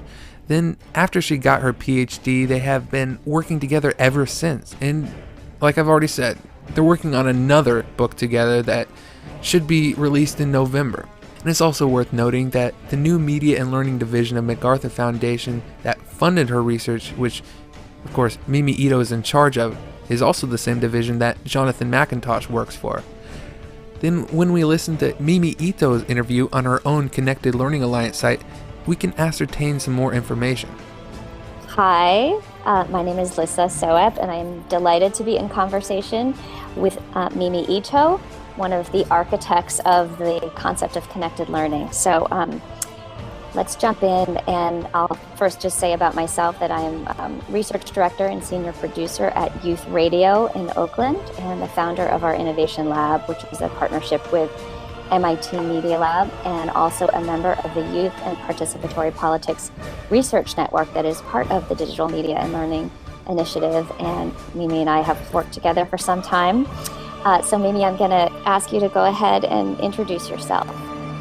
Hi, Lissa. Well, it's great to be here with you. It's really been fabulous having you as a partner in the work, and I'm happy to be here to talk about connected learning. My role in connected learning, I have several hats. One is that I'm faculty at the University of California, Irvine, where I help lead the Digital Media and Learning Hub, which is based at the Humanities Research Institute. And that is really a networking hub where we sponsor events and we build online resources and community opportunities around digital media and learning, and more recently around connected learning. And I also am chair of the MacArthur Foundation funded research network on connected learning, where we are running a lot of research projects, both qualitative and quantitative in nature, really working through the model of connected learning. And I've also had the great privilege of helping launch the Connected Learning Alliance as part of the leadership team. But it can be as simple as something that the National Writing Project, for example, one of our partners has been advocating for, is to let young people write about things that they are interested in or things that happen in their real lives. And what do you see as the hardest thing about this work? Where do you struggle the most? I think the hardest thing is the fact that our institutional structures and accountabilities are really not geared towards this model of learning, and that it takes time to change them.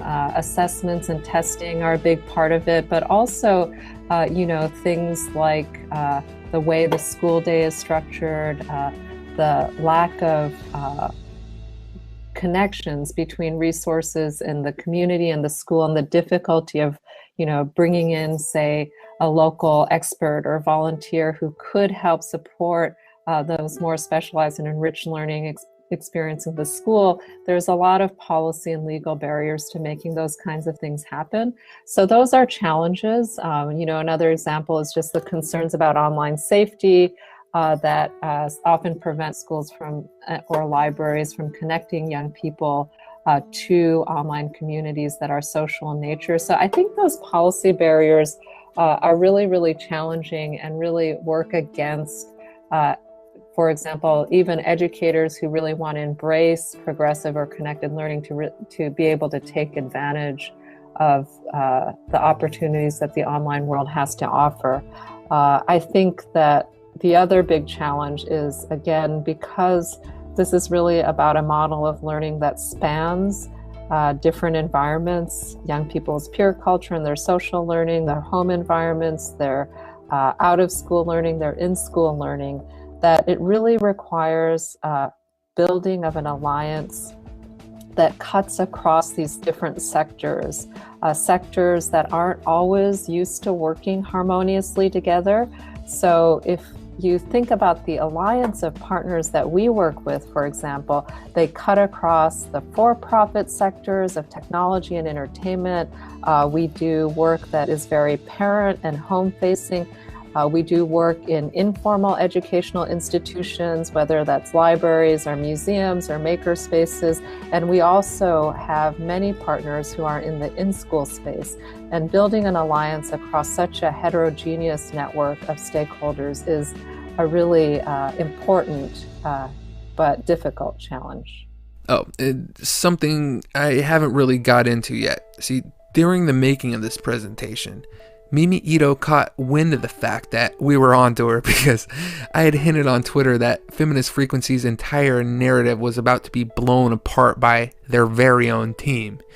The tweet ended up getting more attention than I intended because of the infamous transsexual pedophile known as SRH Butts, who screen capped the conversation and used it in an attempt to write me off as some paranoid schizophrenic. Of course, I nearly died laughing, but what happened next was a little surprising. Apparently, someone who knew that Mimi was the one who would destroy the Feminist Frequency's narrative tipped her off. See, well, a trusted helper of mine was halfway through downloading all the podcasts from the Connected Learning Alliance's website. Suddenly, all the podcasts were deleted off of SoundCloud. Mimi Ito had wiped the whole channel. Of course, I had already grabbed all the pertinent podcasts and had them backed up onto secure external storage, so I wasn't too concerned, but it's worth mentioning that apparently Ito thinks that there is something really worth hiding in the files, and I haven't even been able to listen to all of them yet, so I need help scouring through the 40 hours of podcasts, Microsoft research videos, papers, books, and reports, which I was able to obtain during my research. Okay, I did the best I could with the time and resources I had available, but I need your help to really dissect it all. So please, download and seed the torrent linked in the info box and help dig through the information to make sure that we've got everything. But now, let's focus back on Mimi Ito's Connected Learning Alliance. As we clearly see, the bottom of the page says that the CLA is funded solely by the MacArthur Foundation.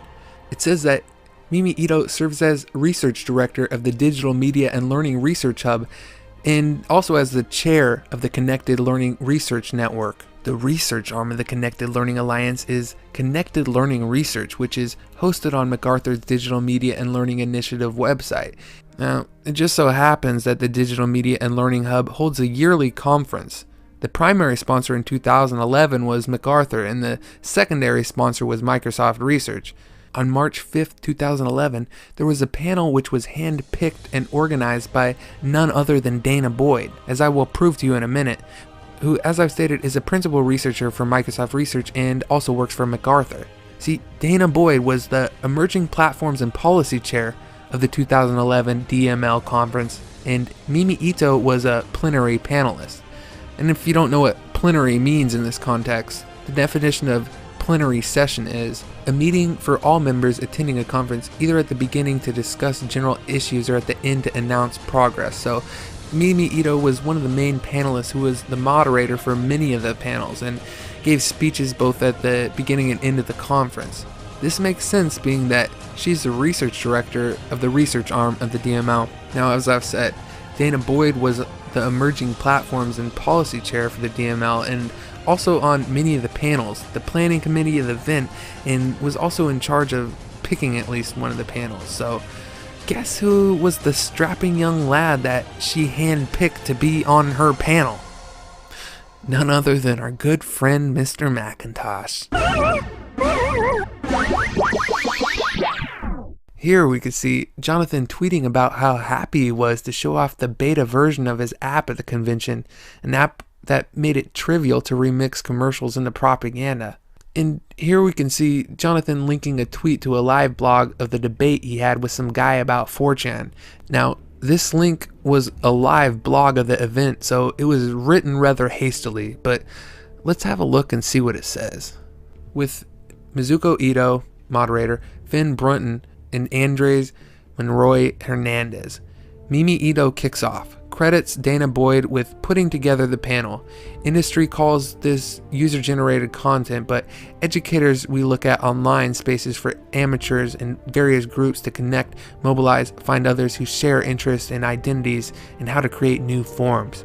Networked spaces offer possibilities for peer-based learning and for collective action and mobilization, drive participation and engagement. Now, for the sake of brevity, I'm not going to get into the content of what was actually said on this panel, although I will say that Finn's analysis of 4chan is downright hilarious, and I would suggest giving it a read if you want a good chuckle. All Macintosh does on the panel is whine about getting videos taken down on YouTube or getting strikes against his account, and then he ironically states that being anonymous in an online movement does not discredit you at all. But then he claims it does with Gamergate. But the important thing to take away from this all is that Dana Boyd, a principal Microsoft researcher, personally chose John Macintosh to be on the panel. And of course, Dana's former professor and current co-worker, as well as Jonathan's boss, Mimi Ito, was the moderator. It's quite interesting when we look at Dana's tweet from October 2010 when she named who the panel members were supposed to be for that March 2011 event. Originally, Moot was supposed to be on the panel, but apparently he backed out and that Finn guy took his place. But what's interesting here is Moot had been in contact with Mimi Ito since at least 2010. Think about it. It's also worth noting that Dana was also a speaker at the event, but on different panels. Howard Rangdahl, Macintosh's good friend since at least 2007, interviewed all the planning committee members for the DML 2011 conference. Let's watch a clip of Dana's interview.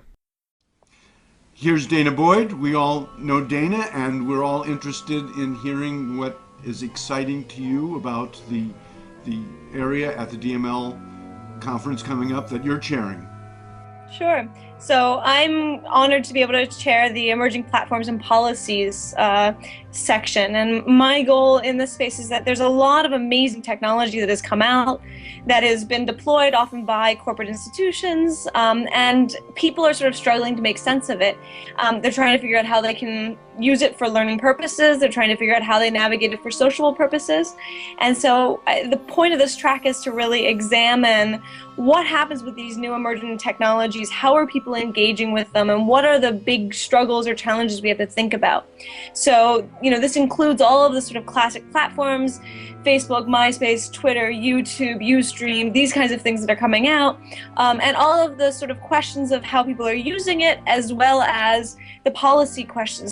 The policy questions, things like safety or privacy, things like security, things like norms, what's socially acceptable, and how are these things configured through the combination of people, their practices, and the technology itself. What kind of issues would you like people to be thinking about, or questions in regard to that? Sure. So I guess, one of the ways that I've been thinking about it is I've been thinking about some in terms of sort of the privacy and safety questions, right? And, what are the role of educators? What are the role of parents? What are the role of teenagers? Who plays a role in this, especially with regard to youth and learning how to navigate these spaces? So that's one section that I imagine having a great conversation. Another section I think will be really interesting is about what it means to engage in a new type of public world. And so these questions about publicity, these questions of what are the social norms when we have people from around the globe, sort of colliding, how do people understand context and what's socially appropriate, and, how do we think through these questions of reputation and social practices, etc. Another big sort of section is around this whole question of user-generated content, right? So all of these tools provide this platform where people can contribute it.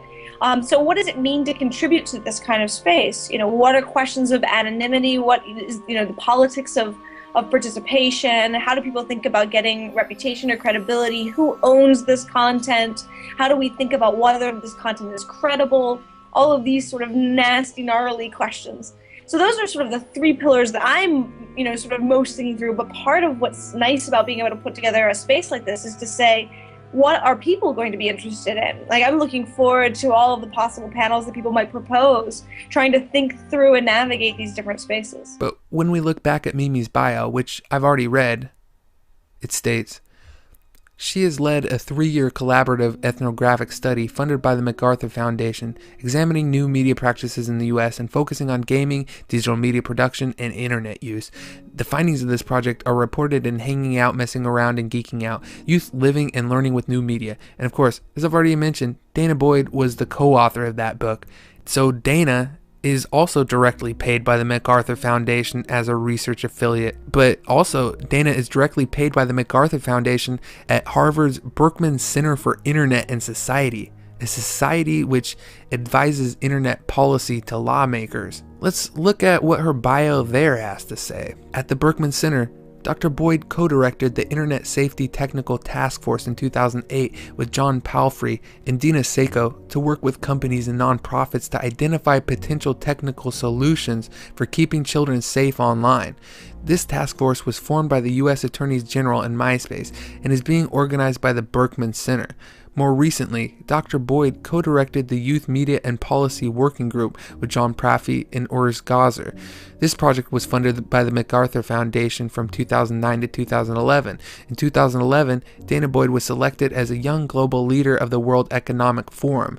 She's on the Social Media Global Agenda Council for the World Economic Forum. She is on the Electronic Privacy Information Center's Board of Advisors. In 2010, Dr. Boyd won the Setasa Award for Public Sociology. The Financial Times dubbed Dr. Boyd the High Priestess of Internet Friendship, while Fortune magazine identified her as the smartest academic in tech. She was identified as one of Technology Review's 2010 Young Innovators Under 35. Previously, she was an associate fellow at Tilburg Institute for Law, Technology, and Sociology, and on the board of directors of the New Media Consortium. In 2008 through 2009, she was a commissioner of the Knight Commission on Information Needs of Communities in a Democracy. But hey, when we look at this Berkman Society, you never guess who some of the other members are. We have here none other than Wikipedia's Jimmy Wales and Feministing's Jessica Valenti. Well, that certainly cleared up any questions as to why Jimmy Wales broke his own site's policy and endorsed a biased description of the Gamergate controversy. And also, Mimi Ito's brother, Joy Ito, is a member. It's worth noting that he's a bigwig at MIT and on the board of MacArthur-backed Creative Commons, where he used to be a chair. That's a funny coincidence. You know who else backs Creative Commons financially? Yeah, Bill Gates has given them millions. Mimi Ito's brother's nonprofit has received $10 million in funding directly from the Bill and Melinda Gates Foundation since 2011, as well as being directly backed by the MacArthur Foundation, as Creative Commons is actually one of their programs. But here's another strange coincidence. On Anita Sarkeesian's LinkedIn page, it lists her in exactly two groups. One is Feminists in Games, and the other is Creative Commons, which is Mimi Ito's brother's company, which is backed by MacArthur and Gates, as I've already said. But I digress. Let's focus back on this subject of Mimi, Dana, and Macintosh once again. You know, the people who matter here. It's no coincidence that on that 2011 panel, which Dana handpicked, which had Macintosh on it, there was also one of her fellow Berkman Society co-workers. Yeah, that Hernandez guy is also a member there. And Dana's also the chair of some family safety initiative. Won't somebody think of the children? But let's focus here. In reality, Dana Boyd is a political radical, just like Macintosh, who shares the same ambitions of using technology to change the political landscape. Let's watch some of her presentation she did about technology and politics here. Good morning. Now, the key to understanding this actually starts from the teenagers. They're an amazing population for making sense of what's going on in trends that are larger and more expansive than what's necessarily in the adult space. For those who aren't familiar with my work, I'm an ethnographer. I spend a lot of time running around the United States talking to people about how they use technology. And for the last 4 years, I've been traversing the United States talking to American teenagers. Now, all of this would be really fine and dandy if friendship and aesthetics and values weren't inherently intertwined with issues of race, socioeconomic status, education, and other factors that usually make up how we think about the notions of class. But they are. The further into the analysis you get, the more uncomfortable the data starts to feel. In many ways, adult worlds are even more divided than teenagers. Adults are less likely to know adults who aren't like them, as noted by the fact that this is a very democratic, biased environment.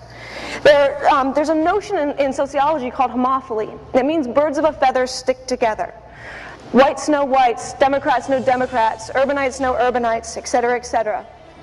And before you immediately start listing the people that you might think you know that are different than you, start to realize this is the auto reaction when we deal with an uncomfortable truth that we don't like to actually face. More colloquially and sort of snarkily is referred to my black friend. It's extremely problematic the way we live in these very segregated worlds, in a world where we think that these boundaries are actually collapsing. And more importantly, the digital technologies are manifesting and reproducing these in ways that we have to face. So one thing to keep in mind about social media, the internet mirrors and magnifies all of the pre-existing dynamics. And it makes different kinds of realities much more visible. Racial divisions in the United States are not shocking to anyone, but the fact that they're being reinforced and reinscribed through technology should make us all worry a little bit.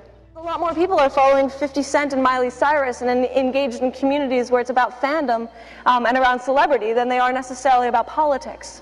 So just because a site can support different kinds of politics doesn't mean that you're actually reaching the audiences that are necessarily participating there. First off, social stratification is pervasive in American society and around the globe. Social media does not immediately eradicate the inequality, and rather it mirrors and magnifies what we're seeing in everyday life. It makes social divisions visible in totally new ways. We no longer are able to put them under the ground, but we have an amazing opportunity to actually embrace them and deal with them. We desperately need to address the issues of access and media literacy, but we also really need to re-engage with the broader conceptual issues around inequality, intolerance, and social divisions. Technology isn't the savior, but it sure can highlight the work we need to do. So my hope for you listening today is that each and every one of you will begin to look at the work you do and think about social media with a critical eye. It's a tremendous time filled with amazing case studies, but it's also a harrowing time where we need to account for some of the problems that are going on. And if we don't, we will further perpetuate them. Thank you for listening. I think now would be a good time to remind you of the quote Mimi Ito made on her blog when she took ownership of her Macintosh and calling him our media curator.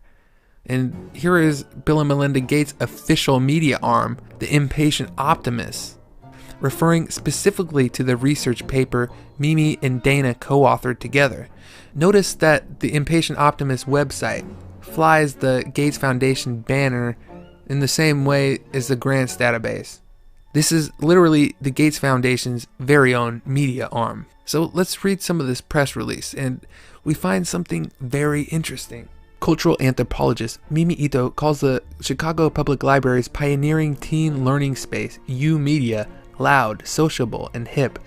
But it's still all about the public mission of the library to serve as a point of access to culture, information, and the media of the day, staffed by smart guides to knowledge and literacy. She should know her research has helped inform the program where teens can geek out, consuming and creating information and new media. Funded in partnership by the Institute of Museum and Library Services and the John D. and Catherine T. MacArthur Foundation. Like YOUmedia, the new labs will empower teens to use and create digital and traditional media in partnership with mentors and peers to explore their interests and passions in ways that promote creativity, critical thinking, and hands-on learning. Want to know who one of those mentors who was to teach the kids on how to create media was? Yep. None other than John McIntosh. Remember, we have video evidence that that was his job there for MacArthur. Yes, Bill and Melinda Gates were referring to Jonathan McIntosh and seem to think that his propaganda techniques will help change the world. And being a MacArthur employee and being that Mozilla is a MacArthur organization through and through, they flew McIntosh out to Mozilla Festival in 2011 to attend the conference. He even put a bunch of pictures of it up on his Flickr. And just to pile some more evidence on that, McIntosh's true intentions have always been to be influential in education. Well, here's McIntosh blogging about how he showed off his app to make it easy to make propaganda at a different Mozilla convention. This time, it was a science fair. His app was marketed to target educators who would then have their students use the app in their classroom. Now, this is why Jonathan wants gamification in education so badly, so that the coursework could be used for political indoctrination. You know, the type of uses that were outlined in the National Academy's 2010 report, which we've gone over at the beginning of this thing. But let's jump back to the press release from Bill and Melinda Gates in 2011, which I just mentioned. A company called YOUmedia was referred to. Now, the co-founder of that company is also a board member of the Connected Learning Alliance, as well as the founder of the Digital Youth Network. Now, as we've already seen, McIntosh is involved with the Connected Learning Alliance as well. So let's watch a clip of him doing a quote webinar for Connected Learning TV in January 2014, only 8 months before Gamergate kicked off. We were able to coordinate at least 25 different occupations that participated in shutting down ports or, in the case of Austin, shipping roads in order to raise awareness about the movement and, of course, labor issues having to do with the distribution of goods. Another experiment in the same vein was to coordinate different cities to do Occupy ALEC, which was the F-29 action, and then we rolled out the May 1st general strike. And all of this coordination it's not necessarily all done within Interoc.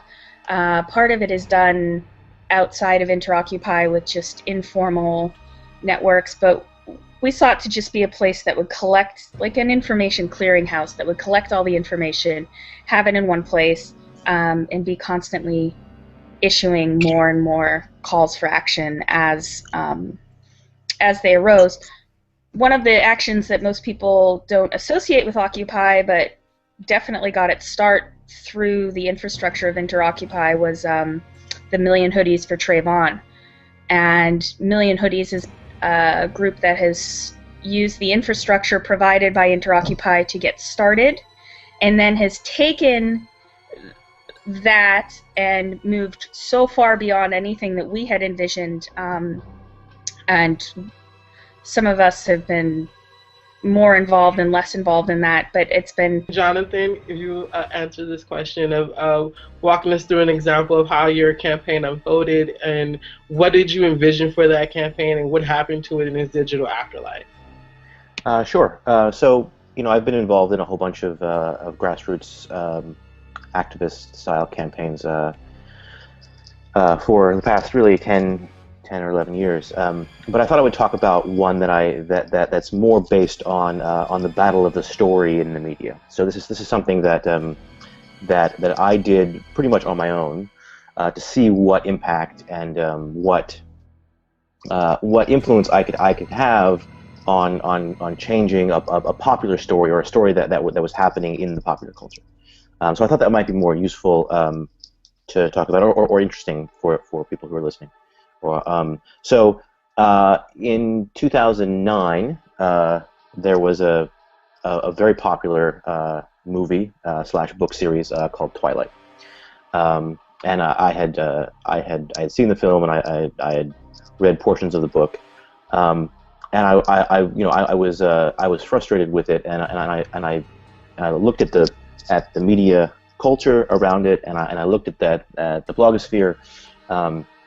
And so the conversations that were happening around this book, and specifically around the relationship between the two lead characters, Bella and Edward, there were a lot of things that were red flags for domestic abuse, right?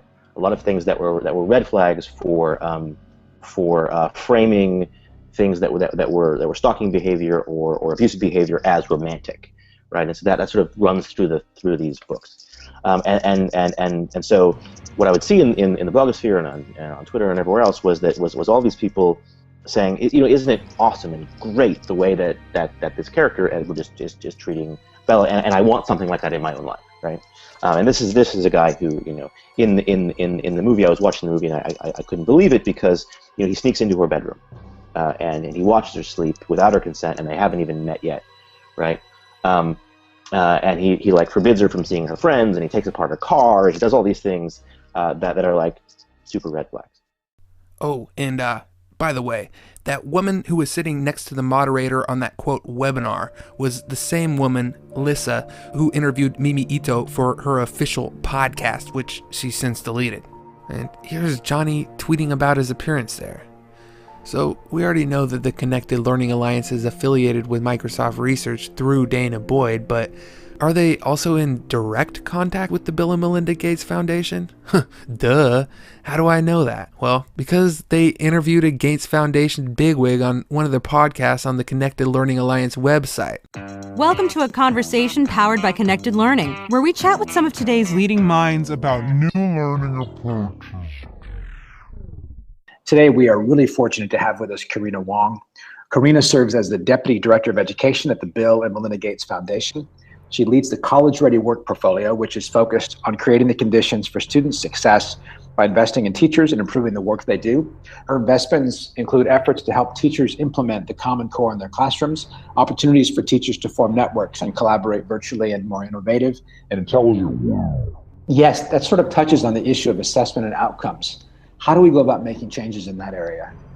Yeah, I made several investments in game-based investments. That's what I'll call to think about how to use games for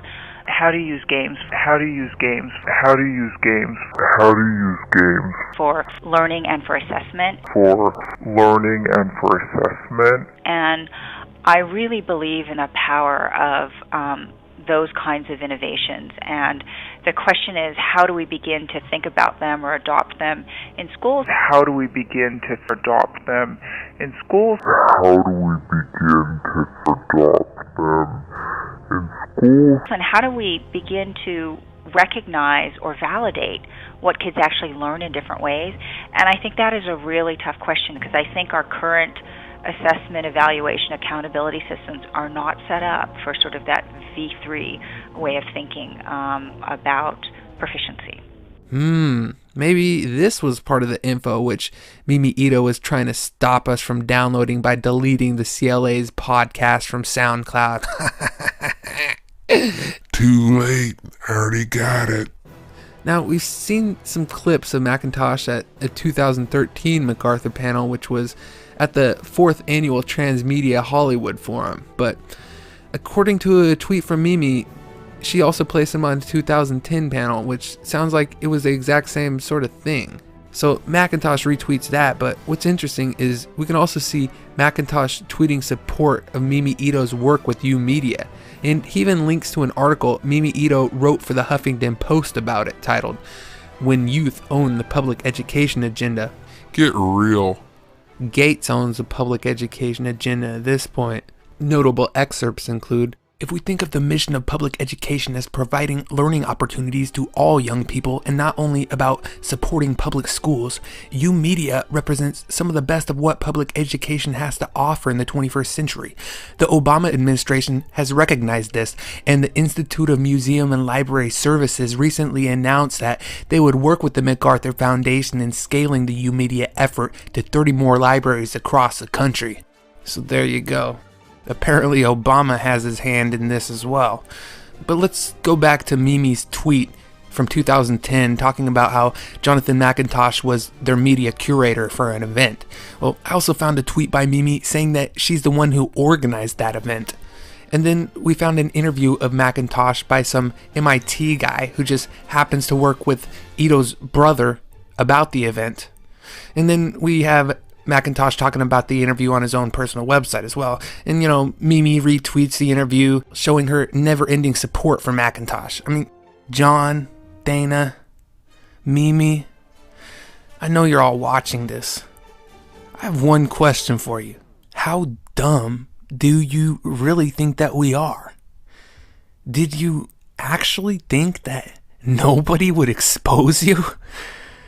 But, you know, when you really think about it, it actually makes sense that Macintosh is a fraud trying to manipulate society, with the goal being to usher in an era of serious and educational games and expanded gaming demographics, and eventually the gamification of education in public schools, which the purpose of that is, of course, political indoctrination of the youth, as well as using the data mining capability of games for assessment to replace standardized tests.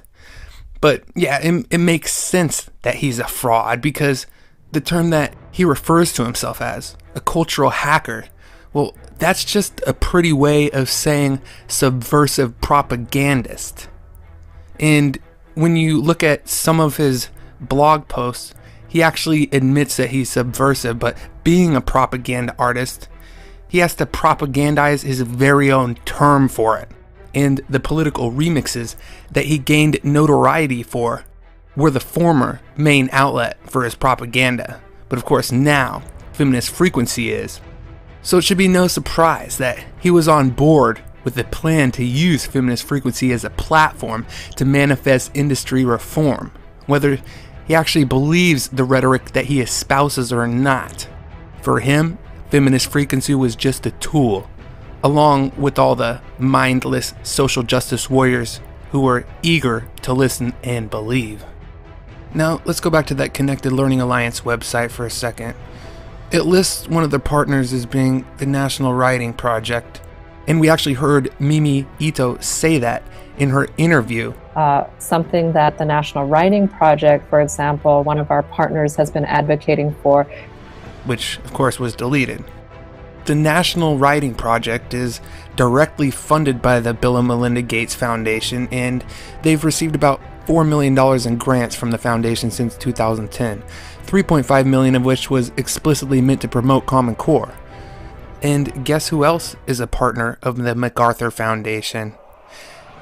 Games for Change. And Games for Change, coincidentally, chose Anita Sarkeesian to be a judge there. And Games for Change is also supported by the Department of Education and sponsored by a company called Shell Games, which is run by the former IGDA head who gave a presentation to Microsoft Research about the gamification of education in 2010. And of course, they're supported by DIGRA and the IGDA as well.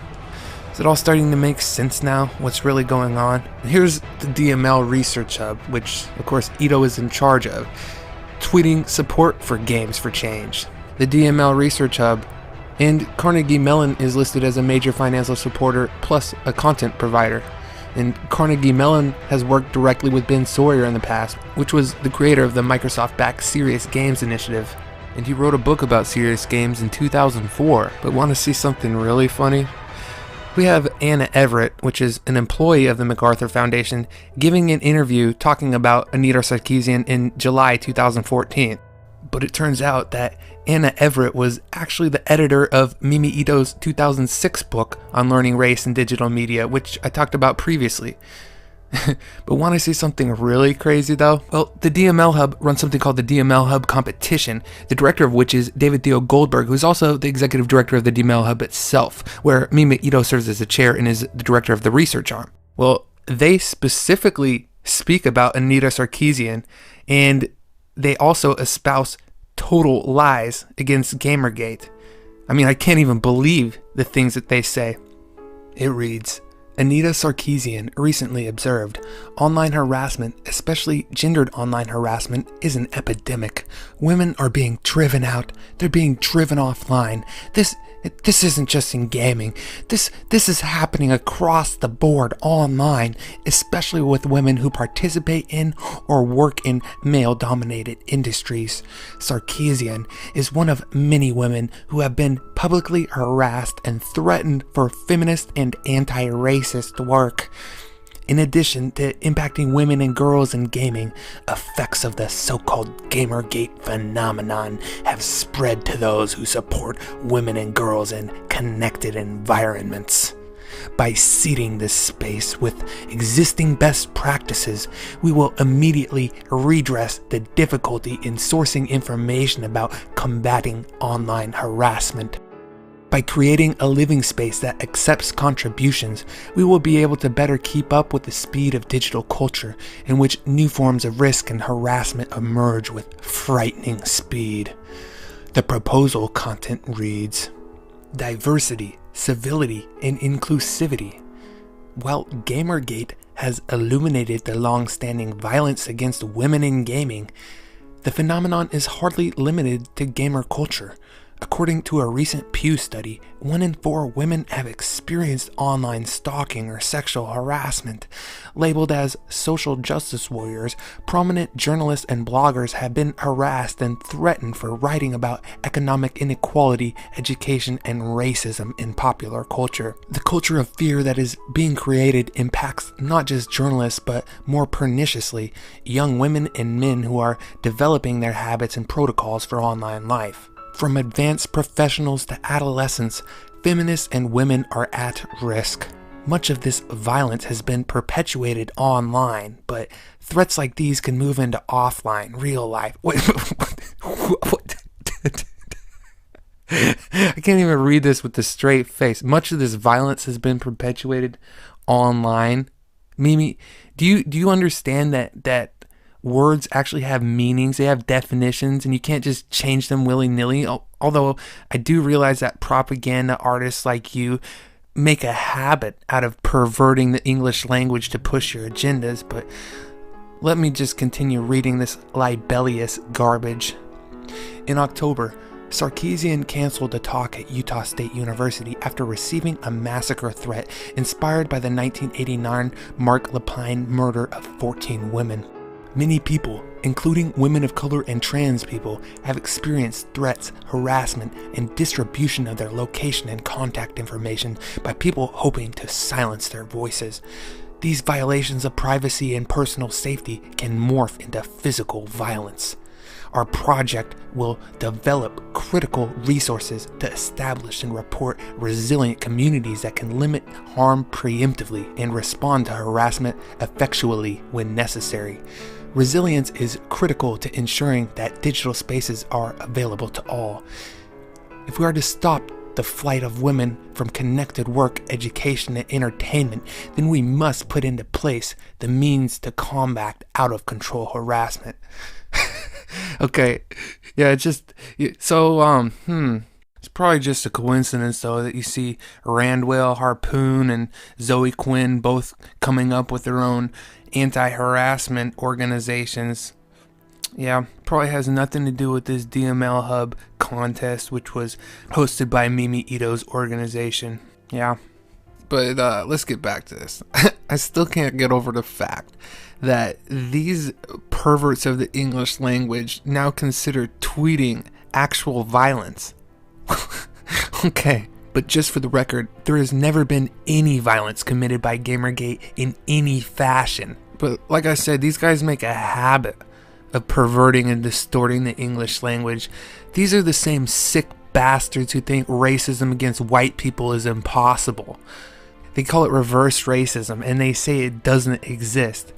Yeah? Well, tell that to my buddy growing up who got put into a coma outside of high school, just standing at the bus stop, and they smashed a garbage can over his head. And then when the community held a meeting about it, the general consensus was that maybe he shouldn't have been in the neighborhood in the first place. Yeah, there's no such thing as reverse racism when children get put in a coma, you sick fucks. I hope your children get rocks thrown at them in elementary school just for being white, just as I did. And then you could sit them down and calmly tell them that they actually deserved it for being white. You people truly have a mental disease. But I digress. Let's get back to this. Here, we have Dana Boyd organizing another panel for the DML 2012 conference, where she was also a speaker. Remember, Macintosh is a member there, and Mimi is the chair. But when we look at the sponsors for the 2012 convention, just like the year before when Macintosh was on the panel, we see that MacArthur and Microsoft Research were the two biggest sponsors. But in 2012, Bill and Melinda Gates Foundation was a direct sponsor there as well. And also, Karina Wong, who was the lady who we heard in the podcast saying that she's trying as hard as she can, funding all these things to get gaming into education to replace standardized assessment. Well, she was also a plenary panelist there in 2012. So now we have a direct link between the Bill and Melinda Gates Foundation and Macintosh. And for 2013, Dana Boyd, the Microsoft researcher, was not only planning the panels, but she was also a plenary panelist and a keynote speaker. So let's just watch a little clip of the plenary introduction where she was on the panel. Okay. Good morning, everyone. The energy is awesome. So we're going to go ahead and get started. Again, just on behalf of the Hub and the MacArthur Foundation, just want to say thank you for your energy, your excitement. So hi, my name is Dana Boyd, and many of you in this room know me for my research. I have a bunch of different affiliations, but I identify myself as an activist, as an academic, and as an advocate for young people. My associations at this point primarily is Microsoft Research, which is the academic division of Microsoft. I also have a faculty appointment at NYU, and I'm a part of the fellow community at Berkman. But beyond the research that I do really on young people, I've spent a lot of my life trying to figure out how to use different aspects of technology to really organize and connect activists who have been really passionate about changing the world. So for 8 years, I worked for an organization called V-Day, which is known best for the Vagina Monologues, helping build out online communities to connect people. So it's been really fun to watch all of the different possibilities of using new technologies to think about how to make meaningful connections. Because a lot of what I'm really passionate about is bringing together constituencies who do not normally come together, right? We can think about researchers with technologists, with policymakers, with different kinds of activists, with publics. And I know that's a passion for many people in the room. But when we look at DML 2014, not only was the Gates Foundation's Karina Wong a plenary panelist once again, but they had a man named Scott Osterweil on a panel which was specifically about gamification. Now, he's the head honcho at the Learning Games Network, which received $3.5 million from Gates since 2011. And along with Mimi Ito, he was commissioned to write a response for the Academy's 2011 report on gamification. His response paper has some interesting content. It reads, "It is worthwhile here to step back and make an analogy between games and films. At one time, the Hollywood studios produced the whole gamut of movies, from big-budget spectaculars to B-movies to thoughtful small films with niche audiences. Over time, the economics of film distribution had driven the studios towards making mostly big-budget films that recycle familiar franchises and storylines. The marketing of these films is expensive.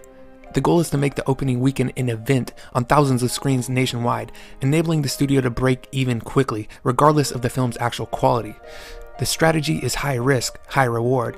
Each film represents a big investment, and though many will fail, the successes are profitable enough to make up for the failures. As Hollywood has abandoned small, thoughtful films, their production has been taken up by independent producers who don't expect to recap their investment so quickly, but rather hope for word of mouth to fuel prolonged distribution on a smaller number of screens. Compared to the studio's output, these films are relatively low risk and yield smaller rewards in the aggregate, but they contribute greatly to the variety and quality of films in the marketplace. Nowadays, games are subject to similar economies. The best publicized AAA games tend to be glossy retreads of familiar franchises. Upon release, such games have several weeks to recoup their investment in retail outlets or find themselves consigned to the remainders bin, and accordingly they require marketing budgets equal to their development costs. As with films, in response to these market conditions, there is now a burgeoning independent games movement with different aesthetics and different economics. One critical difference is that while big budget games are still sold in shrink wrap through retail outlets, independent games tend to be distributed online, an environment much more conducive to targeted marketing and niche sales. These games are significantly smaller than traditional big budget games. A game can be produced by a handful of dedicated designers, programmers, and artists in a fraction of the time. If the rewards are low to individual producers, the risks are even lower, and the rewards to the larger games field have been enormous. Independent games are proliferating from a staggering array of sources, including industry professionals working in their spare time, dedicated amateurs pursuing their passion, and students experimenting as a part of their course's study. I take the trouble to paint this picture because it suggests something about the difference between centralized development by a narrow group of industry leaders and more widely distributed production from myriad small developers pursuing individual goals. This is a distinction unmade in Mayo's article, and if you remember, Mayo was the woman who gave the speech to Microsoft Research in 2007, saying that gamification of education was vital to national security. It goes on. Indeed, a number of her proposals seem to presume the more centralized big-budget development models. To date, government agencies and foundations have tended to place large bets on a small number of universities and research and development firms, who in turn make big games. I have benefited from some of these funding opportunities, and a handful of such projects have been worthwhile, but overall it has proved to be a high-risk, low-reward strategy. Well, Mayo's suggestions for more rigorous review of business plans by funding agencies and the creation of expert panels that could set industry standards and rate games for pedagogical values would no doubt improve upon the current state of affairs. They tend to do so in the same top-down way that most current game funding decisions are made. Let me repeat that again. And the creation of expert panels that could set industry standards and rate games for pedagogical values would no doubt improve the current state of affairs. And this was originally said by the woman who gave a speech about gamification and education to Microsoft Research in 2007, and repeated by the guy who got $3.5 million in grants from Bill Gates over the last few years.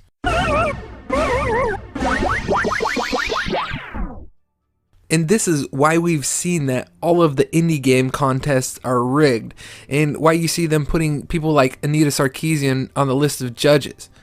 It's all part of the plan, and they've been working on it since at least 2010. So this guy just admitted in his own paper that they want to create these panels and place their own people on them to push their agenda. And then guess what happens over the next couple years? Exactly that. Big coincidence. And then this guy proceeds to basically lay out the plans for the Ouya, which was actually the second prong of the attack, which I ambiguously mentioned earlier in this presentation. It reads, though web-based distribution does not solve all problems, it does remove the very retail pressures that have caused game publishers to behave more and more like Hollywood studios. Web delivery makes possible free downloadable demos or incremental purchases. Such a commercial model favors the independent developer who can't spend huge subs on advertising to create demand for the product.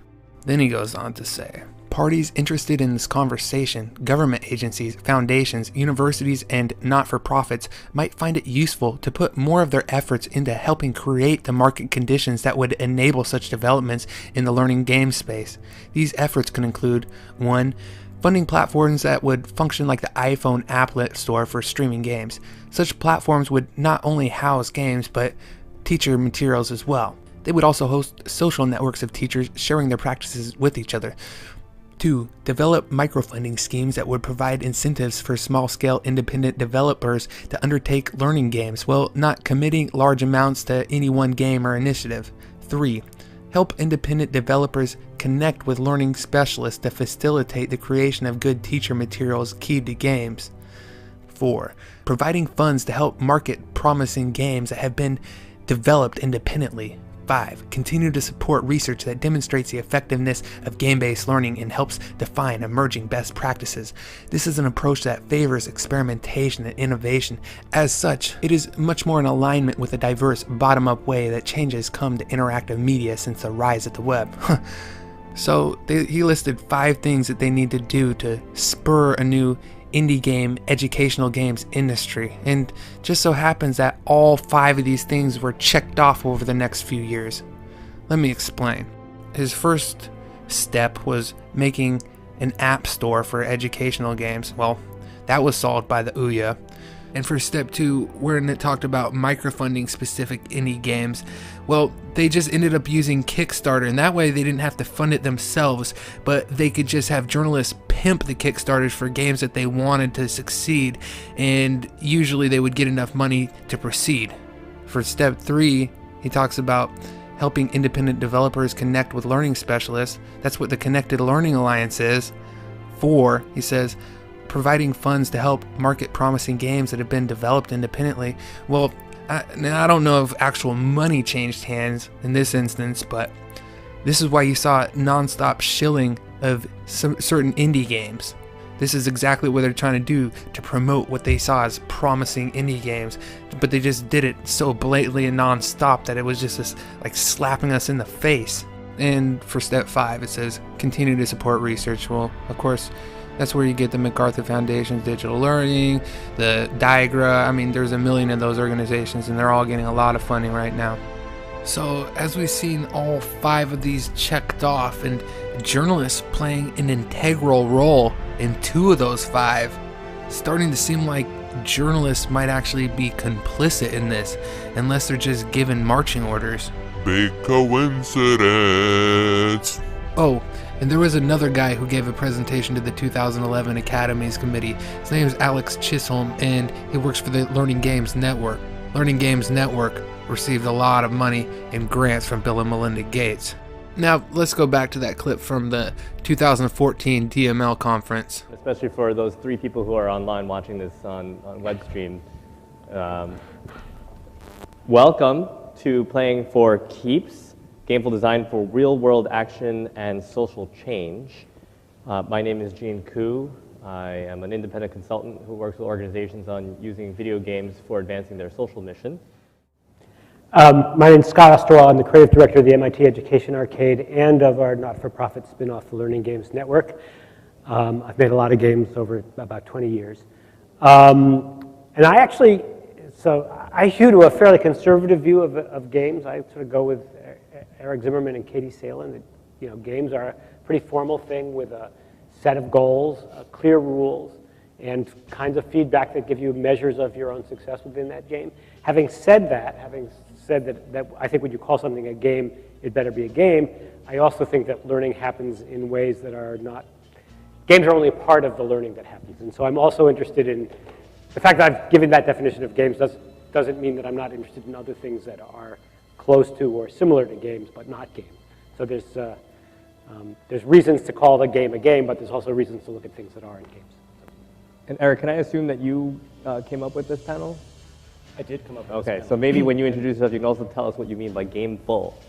So my name is Eric Gordon, and I am an associate professor at Emerson College and the director of the Engagement Game Lab there at Emerson. And I'm also a fellow at the Berkman Center for Internet and Society at Harvard. And I'm also a fellow at the Berkman Center for Internet and Society at Harvard, where I study games games that facilitate, motivate, create civic engagements. And finally, to your question about what I meant by gameful,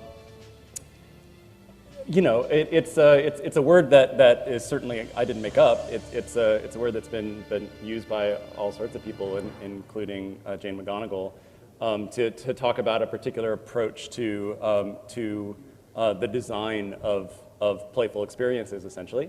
And often it's been used as a way of distinguishing from other kinds of game design within this space, which would be a kind of gamification. So I actually used it as a way to differentiate what I think all of us will be talking about from other discourses of gamification.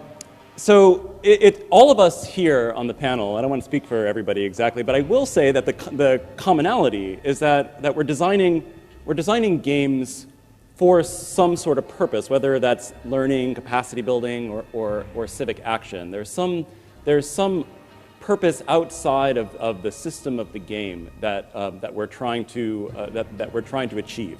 We're trying to reach some goal. We're trying to reach. So, for instance, in the games that I design and in our lab, we're looking at games that, again, motivate some kind of civic learning and subsequently civic action. So some understanding of the sort of public context in which people act, and then some actual understanding or even facilitation of those actions outside. And so what's interesting about that is that these are two parallel and sometimes conflicting goals. We have the goals of the game, and we have the goals outside of the game. When we design a game that is supposed to achieve a purpose outside of that, then we have a bit of a conflict between what Suits calls the pre-illusory goal and what I'll call for a second the extra-illusory goal. What is that goal outside of the game? So there is the goal of the player, when the player, either before the player enters into the game or while the player is in the game, and then there are these other goals, these learning goals, these civic goals, these action-taking goals that we want to achieve. And I see that as a really interesting kind of tension space. So here's the unique challenge. We want to make a player experience. We want the player to experience what is outside the game, even take action outside the game, but we need for the player to voluntarily play the game for an entirely different reason. So there's the challenge. So what does that mean for the context of game design? And it's very, very different, I want to say, than designing other kinds of activities or other kinds of processes. So too often, I think, and this is something I hope we could talk about, organizations seeking to use games resort to gamification as a means of motivating very specific and predefined behaviors. So this is what I was saying before about even the definition of this panel, is I really want to get at that distinction, is that often gamification is about adding game mechanics in order to enhance or make more efficient certain behaviors. But it's not necessarily doing what I was just talking about, which is creating the conditions for play that often lead to very different kinds of learning outcomes.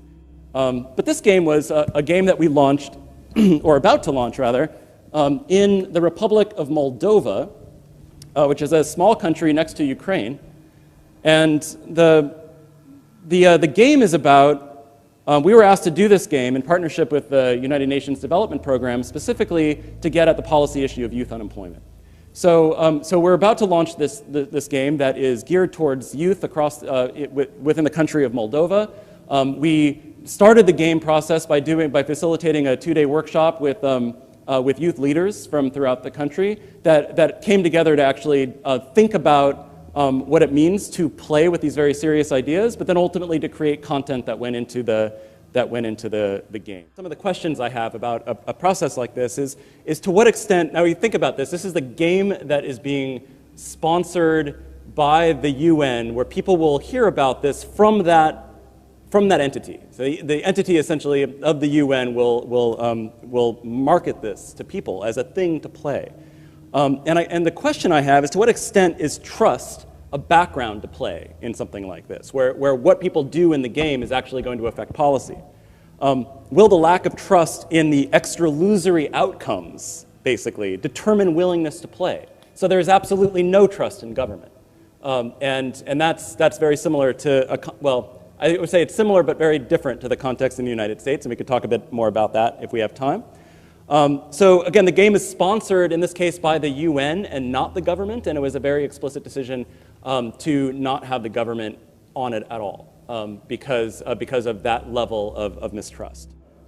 Is the dimension of trust that relates to the sponsoring organization's trust in a game. So to what extent is the fact that the UN is sponsoring a game to be played to facilitate feedback on particular policy issues, to what extent does that actually indicate a trust in the illusory goals of the game, a trust in the sense that people will, a trust in that people will play towards, or rather play with a system as opposed to playing towards. They're not just seeking the extra illusory goals, they're actually looking for something else. I don't know that they know what they're looking for, but I think that's an interesting tension. So it's not simply about masking true intent in this case. It's in fact shifting intent. So shifting intent of the sponsoring organization and the players to accommodate play. So anyway, I want to talk about, we talk about games for learning. I don't think we often really interrogate what we mean by learning, and that's sort of what I want to talk about. What you discover when you sort of dig underneath the hood is that people's model of learning is there's something in my brain and I tell it, and then it's in your brain and you've learned it. And that's a faulty model, of course, and it gets propagated in games in which people think of games as carriers of content. So I filled this game up with content, you play the game, now the content moves into your brain. That's not how it works. We all learn by constructing knowledge, and what games really do are give us tools with which to construct knowledge. One thing that games are really good for is preparation for future learning. What I would argue is that frequently games give us a chance to play with concepts, with ideas, to slowly build up mental models, what I'd like to think of as scaffolding, so that when we actually do engage with real content, that instead of that content sort of going right by us, we start hooking it up. We start wiring it in our brain in our own individual ways because we have the scaffolding, and the game is what provides the scaffolding.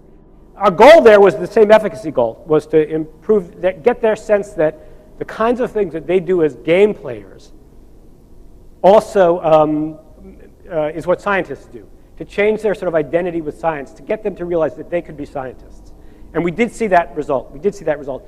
But there was another thing that we did, and this is the third point I wanted to make, which is that, and this is why, although I started with a very conservative definition of games, this really wasn't a game in the end. It didn't have all the formal features of a game.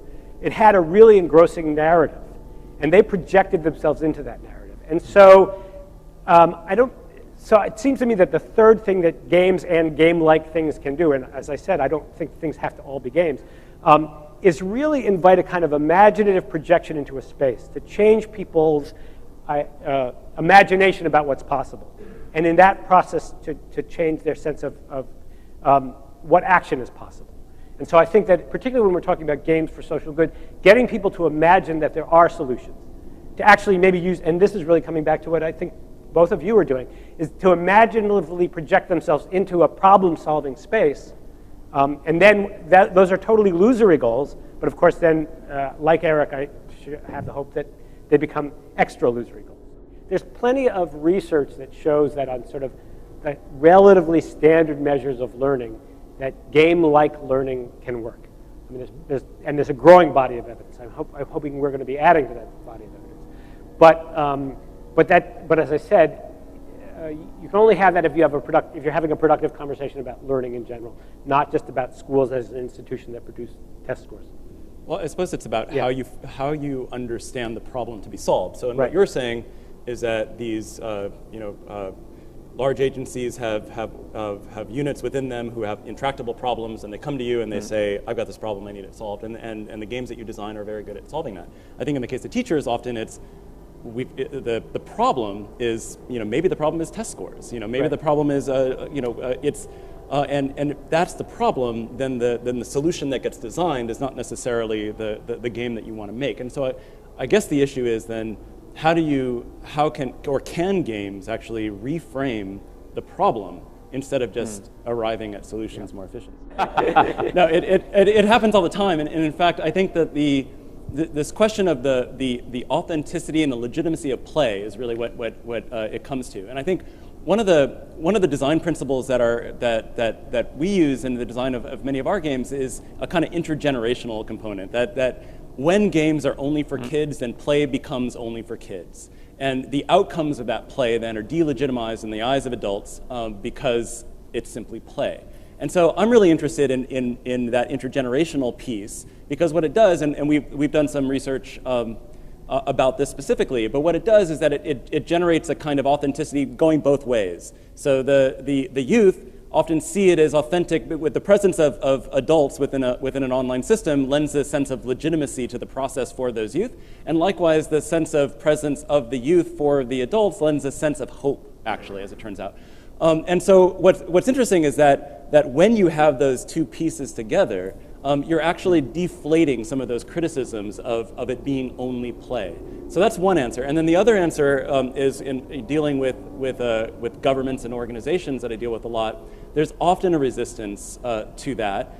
There's often a resistance to, there's two things. One, on one hand, there's a game, it's so innovative, let's do it, and maybe a misunderstanding of what the actual goals of that is, or rather particular understandings that don't necessarily align with mine.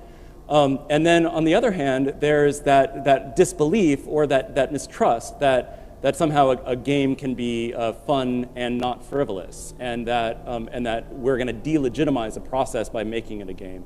And I actually think that's a fundamental challenge, and it was what I was trying to get at in my earlier comments, is that when we give ourselves to permission to play within this magic circle, are we saying that those actions that are taken within play are not as real or as important as actions that we can take outside of that realm of play? And sure, it's safe, because when we play, we can fail, and it's safe.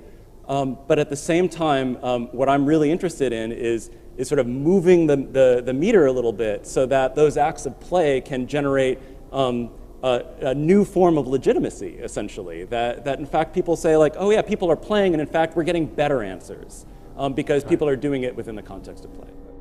Could any of you elaborate more or make more explicit the tension between using games to instigate individual behavioral change versus changing institutional cultures? Because I see this list of organizations, and a lot of them do bad things.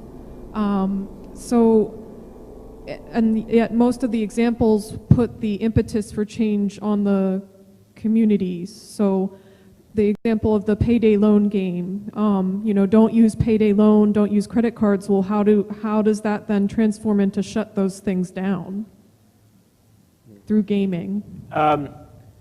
Both are important, and the same foundation that funds that work does other work sort of in the public sphere to try to change policy on that front.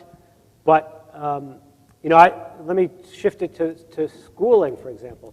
There's a lot of problems with the education system that I sometimes wish we could just blow it up and start all over again. But then I keep reminding myself, every year there's millions of kids graduating in the system, and so working with the kids who are there now is also important. So I think in that example you gave, yes, it's important to change the system, but there are also people every day who are getting sucked into bad deals, and it's worth trying to speak to them too. It doesn't mean that they're morally responsible for that. I'm not suggesting that the people who take out bad loans are morally responsible for their entrapment. They're not. All the more reason to protect, because society at large sometimes holds people accountable for those decisions, all the more reason to help them avoid those decisions, not because we share that sensibility. I think there would be different games for different, so a game that was meant to inspire political action would be planned for a different venue, would be a different game than a game that was meant to be about individual responsibility. Both of them have their place. And just quickly to respond to that, I mean, one of the things that we look at and actually try to measure in some ways is collective efficacy, but I would say that there definitely is a kind of liberal, not radical bent to many of our projects, because we're trying to create efficacy essentially within systems as opposed to trying to operate outside of them. And I think that's just with our games, allowing people to collectively assemble to get something done through the game, even in cooperation with government, is something that we see of value. So while we're not necessarily radically transforming systems that are instilled with problematic sort of power elements, we are actually empowering people to work within those systems in ways that I think are valuable. Oh, so this Eric Gordon guy is on the Berkman Internet Society, which is a policy advisor to the government. Look at this article that he wrote. It's explicitly about how to use games for political propaganda, which, as we've seen, the Defense Intelligence Agency is extremely interested in. And speaking of the Berkman Internet Society, another member is David Weinberger. Now, he says he was in charge of Howard Dean's 2004 internet campaign. You know who else was an advisor to Howard Dean's 2004 internet campaign? Those two Vox founders, the Polygon founders, that we saw give a speech to Microsoft Research in 2007 talking expressly about that. Big coincidence. Just more strange coincidences here. It's weird. So we have Eric Gordon, an admitted propagandist, Dana Boyd, Jimmy Wales, Mimi Ito's brother, Jessica Valenti, and the head of Howard Dean's internet campaign, among others, all on Harvard Law School's Berkman Internet Society, which is meant to advise lawmakers. A bunch of political radicals trying to dictate internet policy is exactly what I've always wanted. So this Eric Gordon guy talks specifically about how he uses games to incite civic action, which is exactly what the 2010 Academy's report meant when it spoke about using overt propaganda to galvanize action. Notice that this guy who openly admits he loves using games for propaganda and tries to encourage others to do so works directly with Dana Boyd on the Berkman Internet Society. Oh, and Eric Gordon, the game propagandist that we're talking about, was also a member of the DML 2014 Planning Committee. That the DML has someone whose sole intention is literally to propagandize games for indoctrination purposes on their planning committee should be telling. The biggest coincidence ever.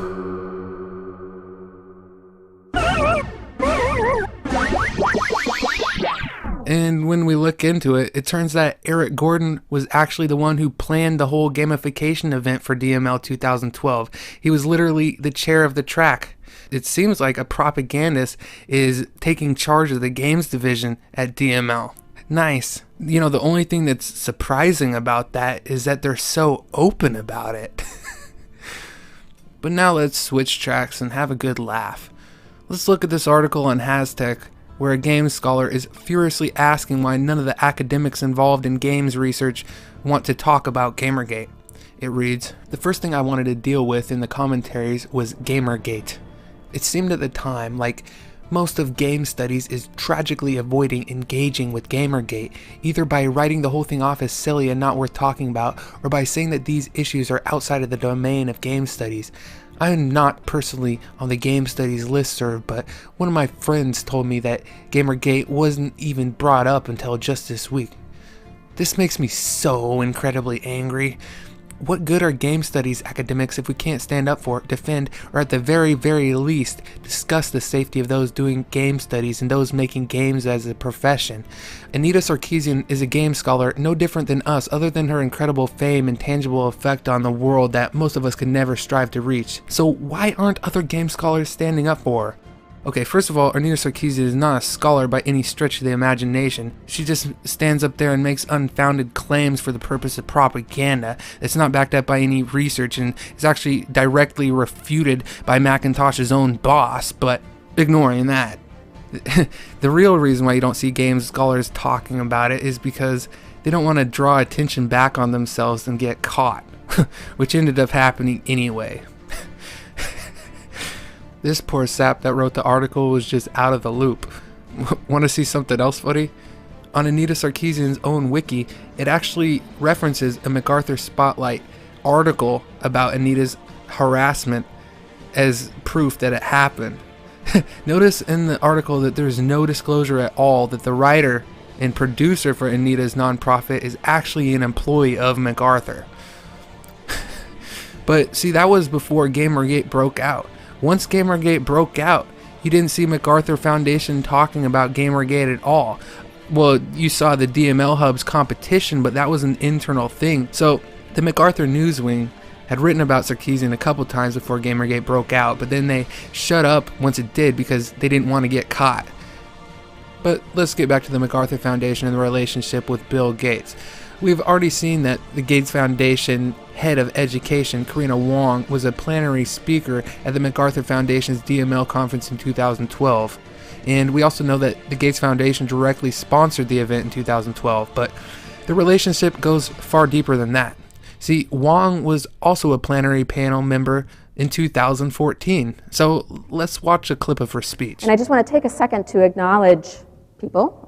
First, the MacArthur Foundation, who provided funding for this work, but also MacArthur Foundation convened a group of folks in November in Chicago, and all of us learned a lot from that group of people that's informed our thinking in this work.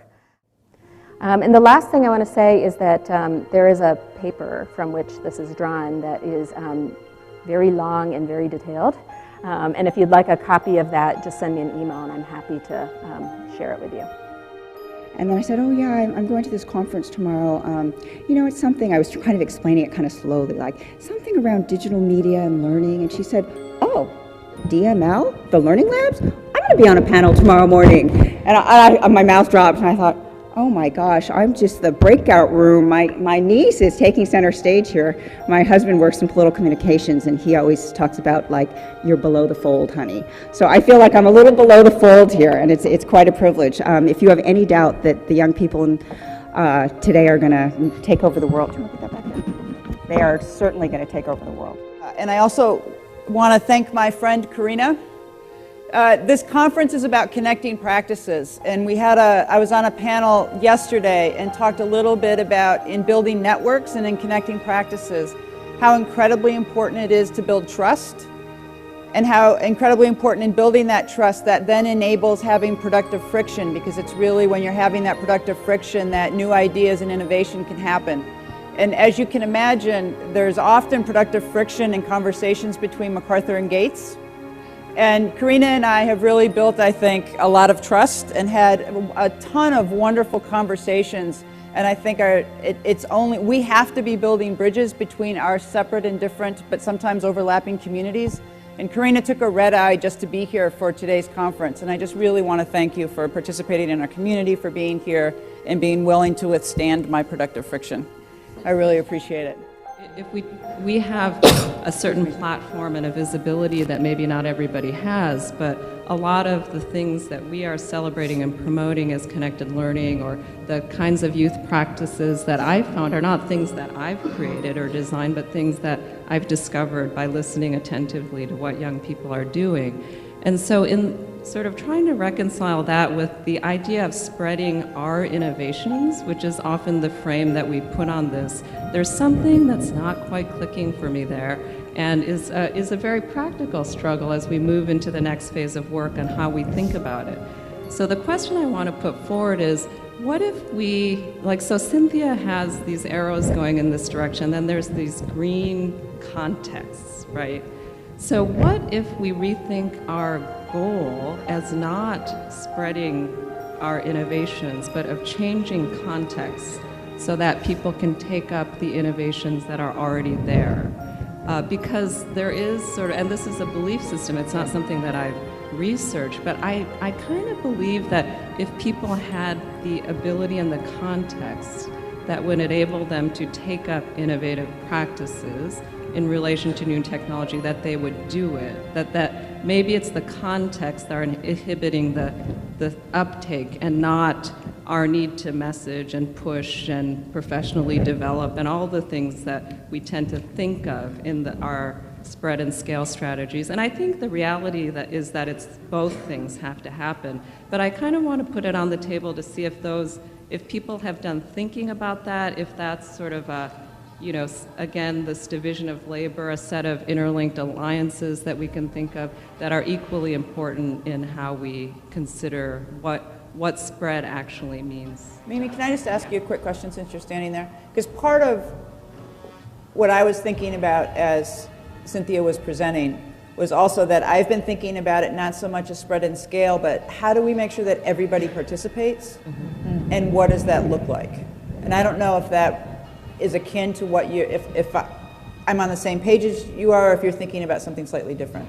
Yeah, so I think it is trying to understand the conditions of why people aren't already participating. Mm-hmm. What are the conditions? Which is, the same thing that I ask about young people, because, we're in an era of abundant opportunity with learning, and there's only certain young people who are taking it up. But it's not for lack of cool stuff. The problem is not the cool stuff. The problem is the fact that people aren't taking it up for whatever reason. So the Gates Foundation and the MacArthur Foundation are the two biggest revolutionaries in education today. They both share many of the same goals and fund many of the same endeavors. As we've seen, Microsoft works literally hand in hand with MacArthur Digital Learning as well, through Dana Boyd. But one of the things Bill and Melinda Gates Foundation and the MacArthur Foundation have in common is that they both fund the Brookings Institution. Of course, Gates Foundation gave a hell of a lot more, as Gates is a top contributor, period. But it goes to show that they are working towards the same exact agenda, albeit for different reasons. See, MacArthur wants to change the gaming landscape because they think it will change society politically. They think that it'll make society progress from a perspective of critical theory anyway, which, as we know, Macintosh is a devout follower of. Now, Bill and Melinda Gates Foundation pretends to be altruistic, but in reality, their motives are ulterior. Simply put, Gates, Microsoft, other tech companies, and venture capitalists stand to make billions off the gamification of education. And of course, the first step for clearing the way for gamification in education was passing the Common Core State Standards Initiative in pretty much all major states, as we've already seen done. Now, Gates might spend $5 billion on education reform, which is what's claimed, but he stands to make many times more than that in profits if his plan comes to fruition. Well, congratulations! You got yourself caught! Sir, now what's the next step of your master plan? Speaking of getting caught, let's touch back on the Brookings Institution, which I just mentioned. The New York Times was awarded a Pulitzer Prize for September 2014 article titled "Foreign Powers Buy Influence at Think Tanks," where it specifically mentioned the Brookings Institution as being complicit in corruption. Essentially, the Brookings Institution is nothing but a mouthpiece for multinational and governmental interests, which tries to pass itself off as a respected educational institution that can get major press coverage anytime it holds a conference. But crooked institutions tend to have their hands in a lot of garbage pails. And it should be no surprise that a Slashdot submission caught the Brookings Institution red-handed, hyping a fabricated crisis. The article is titled "Think Tanks: How a Bill Gates Agenda Becomes a Law." It reads, "The New York Times' Eric Lipton was just awarded a 2015 Pulitzer Prize for investigative reporting that shed light on how foreign powers buy influence at think tanks, so it probably bears mentioning that Microsoft's two-pronged national talent strategy to increase K-12 computer science education and the number of H-1B visas, which is on the verge of being codified into laws, was hatched at an influential Microsoft and Gates Foundation-backed think tank mentioned in Lipton's reporting, the Brookings Institution. In 2012, the Center for Technology Innovation at Brookings hosted a forum on STEM education and immigration reforms, where fabricating a crisis was discussed as a strategy to succeed with Microsoft's agenda after early lobbying attempts by Bill Gates and Microsoft had failed. So Microsoft General Counsel Brad Smith, asked the Brookings Institution's Daryl West at the event, "So you're the only one who mentioned this topic of making the problem bigger, so we galvanize action by really producing a crisis, I take it?" "Yeah," Smith replied. And With the help of nonprofit organizations like Code.org and FWD.US that were founded shortly thereafter, a national K-12 computer science and tech immigration crisis was indeed created. And after knowing everything that has been revealed in this presentation thus far, that Microsoft absolutely knew since 2010 that gaming culture had to be changed if they wanted to open the door to new multi-billion-dollar monopoly status government education contracts, as well as totally new demographics which would generate astronomical profits. It should be no surprise that we see the same formula applied as the Brookings Institution used to push the fabricated H-1B crisis. The steps are: 1. Initial lobbying efforts fail. 2. Think tank fabricates a crisis to exploit in order to change the public's opinion. 3. Non-profits arise used solely to throw a fit about the fake crisis at hand. 4. The corrupt media reports on the non-profits' conniption fits and turns the fake crisis into a media frenzy. 5. The public gets scared into submission and falls to the whims of their master. Now, with the H-1B agenda, that's exactly what happened, all 5 of those steps, and now the law is about to be passed. But with Gamergate, they only got steps 1 through 4. Let's go over them. Well, originally we saw the Serious Games Initiative, which was backed and even led by Microsoft, completely and utterly fail after a few years. It started in 2002, and we saw Ben Sawyer do a presentation to Microsoft about it in 2007, where he seemed enthusiastic, but within a couple of years the initiative was dead in the water, and now the website has vanished off the face of the internet. And don't get it twisted, the Serious Games Initiative was a true lobbying effort. So their initial lobbying efforts failed. That's step 1. So then for step 2, the Brookings Institution, knowing all the problems and uptake of serious games that were mentioned by these reports, came up with their plan on how to solve it. So that was step 2. Then for step 3, we saw brand new nonprofits arise pushing a bullshit fabricated crisis. I wonder who was involved in that step. Nice tinfoil hat, dummy. It's just a big coincidence. And then for step 4, you saw the corrupt news organizations falling over themselves to report on Feminist Frequency's fake crisis, whipping it up into a media tirade. And then it's no coincidence, we have that undisputable video evidence of Polygon teaching Microsoft about the wonders of internet propaganda in 2006, but then in 2012, they open a website which spews nothing but blatant propaganda, and then right when they opened, they received $750,000 from Microsoft to make a documentary about themselves. Did you forget to take your medication? It's all a big coincidence. So they had steps 1 through 4 down pat, but when it came to step 5, the public getting scared into submission, well, they failed miserably. Even though we couldn't see the true story for what it was, we knew something smelled rank. The Brookings boys, who had hatched both the Guerrilla Gaming Reform Plan and the Guerrilla H-1B Reform Plan at the same time, never would have guessed that the Games Journal Pro List would have been leaked. And they definitely thought that nobody would take the time or energy to put all the pieces of the puzzle together. They didn't count on me, what if you could but push here a we button are. and reset the entire video game industry? But let's go back to the H-1B scandal. It's interesting to note that the non-profit which the Brookings Institution used to push the H-1B crisis was actually started by Zuckerberg and then led by John Doerr of Kleiner & Perkins, which is the country's most successful venture capital firm. Kleiner Perkins also heavily promoted the fabricated crisis on their own dime with propaganda packets designed to get other tech companies involved. You see, when big tech companies share interests, they have a miraculous ability to put aside differences and work in tandem. The true intention of the H-1B crisis was to cheapen the labor pool. Now, to see how truly heartless this was and how detrimental to American society this H-1B reform is, well, check out this other article I got from Slashdot recently, which shows that FWD.US, which was led by Zuckerberg and John Doerr, tells 500 employees who were forced to train their foreign replacements that they were unqualified for the job, and basically tells them to go cry themselves a river.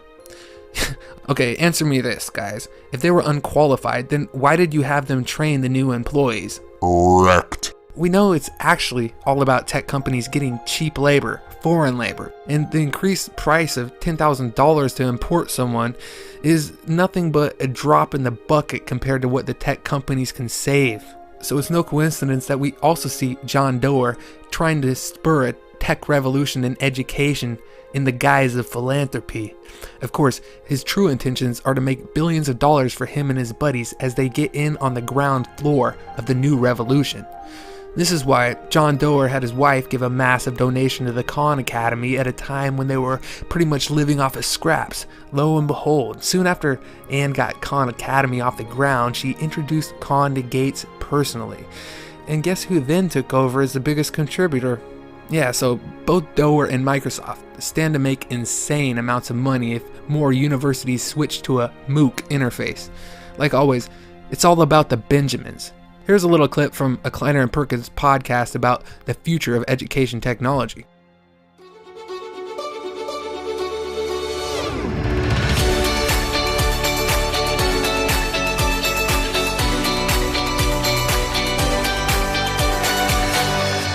Hi, and welcome to the KPCB podcast. My name is John Doerr, a partner at Kleiner Perkins, Caulfield & Byers. And as part of the KPCB Leadership Salon series, I hosted a panel of education technology innovators to discuss how technology has and will continue to fundamentally change the way we approach education, both in the United States and abroad. It was a really great panel. The panelists included Daphne Koller, co-founder and president of Coursera, and a professor in the Stanford School of Engineering; Brett Kopf, the co-founder and CEO of Remind 101, and Dan Rosenzweig, president and CEO of Chegg. And so, Daphne, will you tell us a bit about the milestones that Coursera has achieved? So Coursera started out as a Stanford University effort back in September 2011, where we were the first to offer what are now called MOOCs, Massive Open Online Courses. There were 3 of them that were offered. They each had an enrollment of 100,000 students or more, and it really, I think, presented an opportunity that my co-founder Andrew and I couldn't pass up in offering an amazing education that had been available only to a tiny handful of people to everyone around the world for free. So with the generous support of Kleiner Perkins and NEA, we launched this as a separate effort in January of 2012 so that we could work not just with Stanford courses but with multiple top universities. We launched in April of 2012, and at that point we had 4 university partners, Princeton, Stanford, Penn, and Michigan. We had 37 courses and 200,000 legacy students left over from the Stanford courses in the fall of 2011. And 2 years later, we have 7.3 million students from every country around the world. We have 450 courses or thereabouts from 108 university partners, offered natively in 8 different languages. That doesn't include the translated subtitles. And we're offering an education in every discipline for students everywhere to take for free. There is an opportunity here to really transform the world of education by making education a basic human right as opposed to a privilege of a few. But now let's take a look at the gaming scandal John Doerr was directly involved in, the Ouya. See, think tanks don't think like normal people do. See, normal people make a plan they know will succeed, and if it fails, they sit down and think of something else, and then try again. Think tanks, on the other hand, including those seeking geopolitical domination, always have a contingency plan prepared to start right where the previous plan left off whenever it fails. With that in mind, the Oculus Rift will likely be their next big push for serious games. But let's back it up and talk about that initial lobbying effort, the Serious Games Initiative, which started in 2002. Well, it failed miserably outside of garnering some defense contracts, which, well, are nice. Those projects are relatively low profit and small in scale, and it's nothing compared to educational and consumer money. So their original plan was actually a 2-pronged approach, just as the H-1B in computer science reform was a 2-pronged approach. And we've seen feminist frequency was one of those prongs. The other prong was actually the Ouya. And we've seen this in Osterwald's paper, where he laid out those 5 things to check off to push independent, serious games. Now, some of those could be taken care of by journalists, and some of those were taken care of organizations like Diagraph. What was left, the Ouya solved. Now, let me also refer back to a quote which I've already read from Mimi's 2008 paper titled Learning Race and Ethnicity. As for who is missing, he adds, nonprofits, foundations, venture capitalists, video game publishers, and the entertainment side of the industry are all missing from the equation. Notice what he said was missing from the serious games equation for success. Nonprofits, foundations, venture capitalists, and video game publishers. Both of these guys, Osterwald and this other guy, identified all the missing pieces of the equation, and it's just a big coincidence that after all the missing pieces of the equation were identified, you see them all solved one by one, popping out of nowhere and falling right into place. The most obvious intention of the Ouya was to enable a new developer landscape where the devs could be free to tell the stories that they wanted to tell and not forced to tell the stories that they were pressured into by some shareholder. The Ouya was to create a game space that was new and unique, a space that could shed all the baggage that was built up by the industry over the years. Remember, as the 2010 National Academies paper stated, Japan and Europe don't have a problem adopting serious games. It's only the North American population that needed to be targeted. It's no surprise that North America saw the hardest shilling of any product we'll probably ever see. There were practically non-stop proclamations about how great the Ouya was going to be and how it was going to change the world. Of course, it didn't, and the Ouya is currently on the brink of bankruptcy, and if they don't find a sucker to buy them soon, they will be totally vanquished. If you're watching this in the future, they're probably already bankrupt, but the Ouya board members knew that the writing was on the wall at least by last summer. They just kept it under wraps. So it was no coincidence that the Gamers Are Dead barrage came as soon as they knew that the Ouya was unsalvageable. But what's interesting here is we have John Doerr, who is basically the one calling the shots at Kleiner and Perkins, taking charge and raising $15 million in venture capital for the Ouya, and then promptly placing the former EA head Gordon Being on the board of directors once the funds were raised. Now, this is the same John Doerr that newspapers said was the leader of Zuckerberg's FWD.US nonprofit, which we know was created to push the fabricated crisis, and the same John Doerr that tries to kickstart an online education revolution so that he can make billions. But now, if the words of the National Institution were enough to convince you that Microsoft had long known that they needed to disrupt the gaming status quo if they want serious games to be accepted, well, let's look at Microsoft's introduction to a lecture they did on, quote, blended digital learning in 2014. It states, "The promise of technology and learning has been long in coming. For decades, public perception around technology's potential to revolutionize learning has driven much of the conversation, for better or for worse.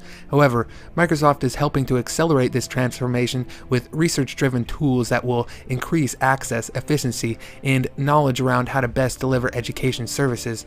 So he explicitly says that public's perception drives the conversation around technology and learning. And for another instance of this knowledge and motive, let's look at the 2010 paper by the head of gaming at Microsoft External Research, that guy who introduced the gamification speakers, John Nordlinger. It reads, "Despite the proven success of using computer video games as a context for teaching introductory programming courses, barriers including the lack of adoptable materials, required background expertise, and institutional acceptance still prevent interested faculty members from experimenting with this approach." So it's clear that the gamer identity had to die if serious games are to take hold in America, which is apparently necessary for institutional acceptance of gaming and education. And also note, this paper was released the same year as the National Academies report, which made similar assertions. And it's also interesting that John Nordlinger has been far more than simply an observer in the field of gamified education since long before 2010. I found a blog mentioning that Nordlinger gave a presentation about gamification in 2007, which I actually had mentioned earlier in this presentation, although I hadn't gone into who Nordlinger was. Now, the video of this presentation is nowhere to be found, but I was able to find a description. It states, the conference will also feature keynote speaker John Nordlinger, program manager for Microsoft Research, who will address the role of games in learning, and Calvin Calaffer, political cartoonist for The Economist. Cal will discuss animated politics, seeing satire come alive in 3D. The welcoming address will be given by Ben Sawyer of the Serious Games Initiative. Notice that it's Ben Sawyer here to welcome everyone. The same Ben Sawyer that we saw give this speech about Serious Games to Microsoft in 2007, where Nordlinger introduced him. And it's the same Sawyer that we saw on the committee that authored the National Academy's paper on games in 2010, which was commissioned by the Defense Intelligence Agency. So there's obviously a very cozy relationship between the gamification researchers like Ben Sawyer and Microsoft Research. But when we look into Ben Sawyer, we find that he works for Wilson Center. I found a paper by him about Serious Games there. Now there's some very pertinent analysis which comes out of this paper, so let's dive in. It reads, in the 1996 paper, Opportunities for Collaboration Between Defense and Entertainment Research Communities from the Committee on Modeling and Simulation, a subcommittee of the National Research Council, documented the key barriers to greater cross-industry collaboration. However, while offering a few recommendations to improve the landscape, the panel missed some points entirely due to its high-level composition. Some of the obstacles also identified have been positively affected by structural changes in the industry since 1996. The following is a point-by-point review of the major barriers presented in that paper and how, if applicable, these barriers have since been addressed. So here, he gives reference to a 1996 paper that was included in the 1997 report titled Modeling and Simulation, Linking Entertainment and Defense, that was done by the same Modeling and Simulation Committee at the National Academies that authored the 2010 paper, although it was different members of that committee. And as I've already said, Ben Sawyer, the guy writing this, was actually a member of that 2010 committee. But let's go over his analysis here. He's basically saying that in 1996, the committee found a huge list of problems that were stopping the games industry from moving to modeling and simulations applications. Some of these problems were cost and profit structures, development timeframes and structure, intellectual property rights, and interaction and sharing between communities. But Sawyer says that all of those obstacles which were mentioned in 1996 have been overcome. But then he says that that committee didn't see some of the other problems. So remember, Ben was on that committee that authored the paper in 2010, where it states that the only real major problem to overcome was the cultural attitudes of the North American market. So that 1996 paper never addressed that problem, but focused on the far more immediate problems instead.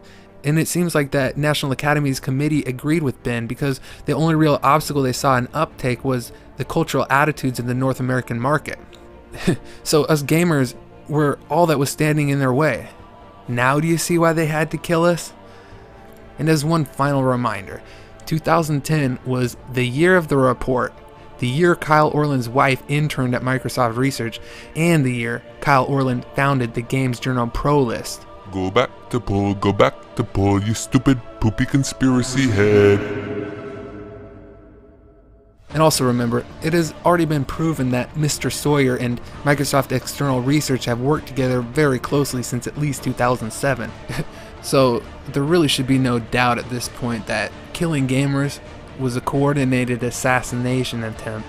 And after everything that's been covered, it should be no surprise that both Gates and WestEd are mentioned by name in a documentary titled Who is Behind the Privatization of Education? Gates, Broad, Kipp, Pearson, WestEd, and the Gulen Schools. Oh, and one last thing. Tell me if this doesn't scare the crap out of you. You have Donald Brinkman saying on his blog, I have been recruited to lead the data connection and analysis efforts at Microsoft within the Educational Products Group. It is a fascinating project, and I am part of an incredible team. But let's look at his resume here. It says, 8 years as a software engineer and technical lead for DARPA, Army/Air Force, and Office of Secretary of Defense research projects. Prior work includes quantum information systems, quantum cryptography, intelligence collection, and adaptive cross-cultural education. So you have a former DARPA military guy who's in charge of intelligence collection, and somebody who's worked on the Secretary of Defense's research projects, and you put this guy in charge of data mining and analyzing our children's learning?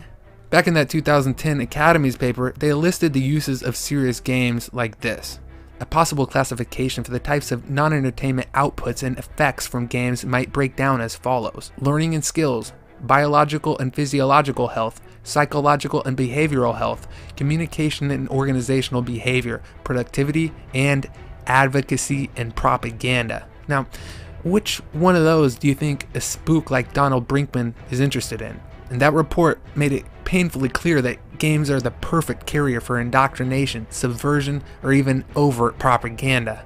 I'll just leave it at that. But you know who else does work for DARPA? Yup, Ben Sawyer, that guy who started the Serious Games Initiative. Anyways, I hope you enjoyed your daily dose of red pills. So I gotta give a big shout out to everyone that helped me out. You know who you were, and I know who you were, and I will never forget it. And journalists, hit me up if you want to report on a real story for once. I know you're too lazy and don't have time or energy to do any actual investigation for yourself, but look, I did it all for you with the help of my buddies, and I can help you out if you're trying to write a story or possibly give you an interview. So hit me up on here or on Twitter. And for everyone else who's watching, just putting this on record, I would never commit suicide.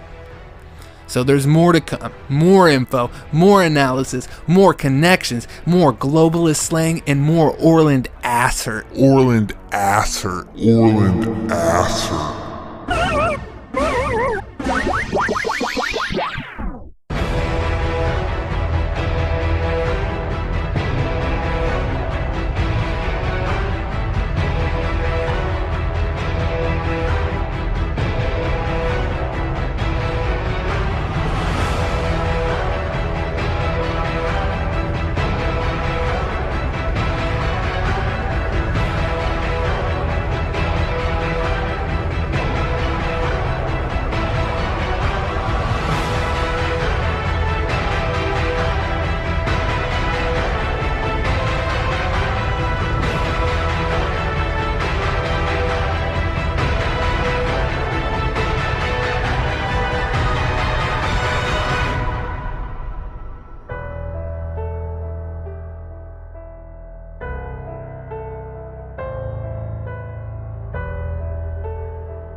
So subscribe, stay tuned, and spread this like peanut butter. Peanut butter. Peanut butter. Peanut butter. Peanut butter. Peanut butter.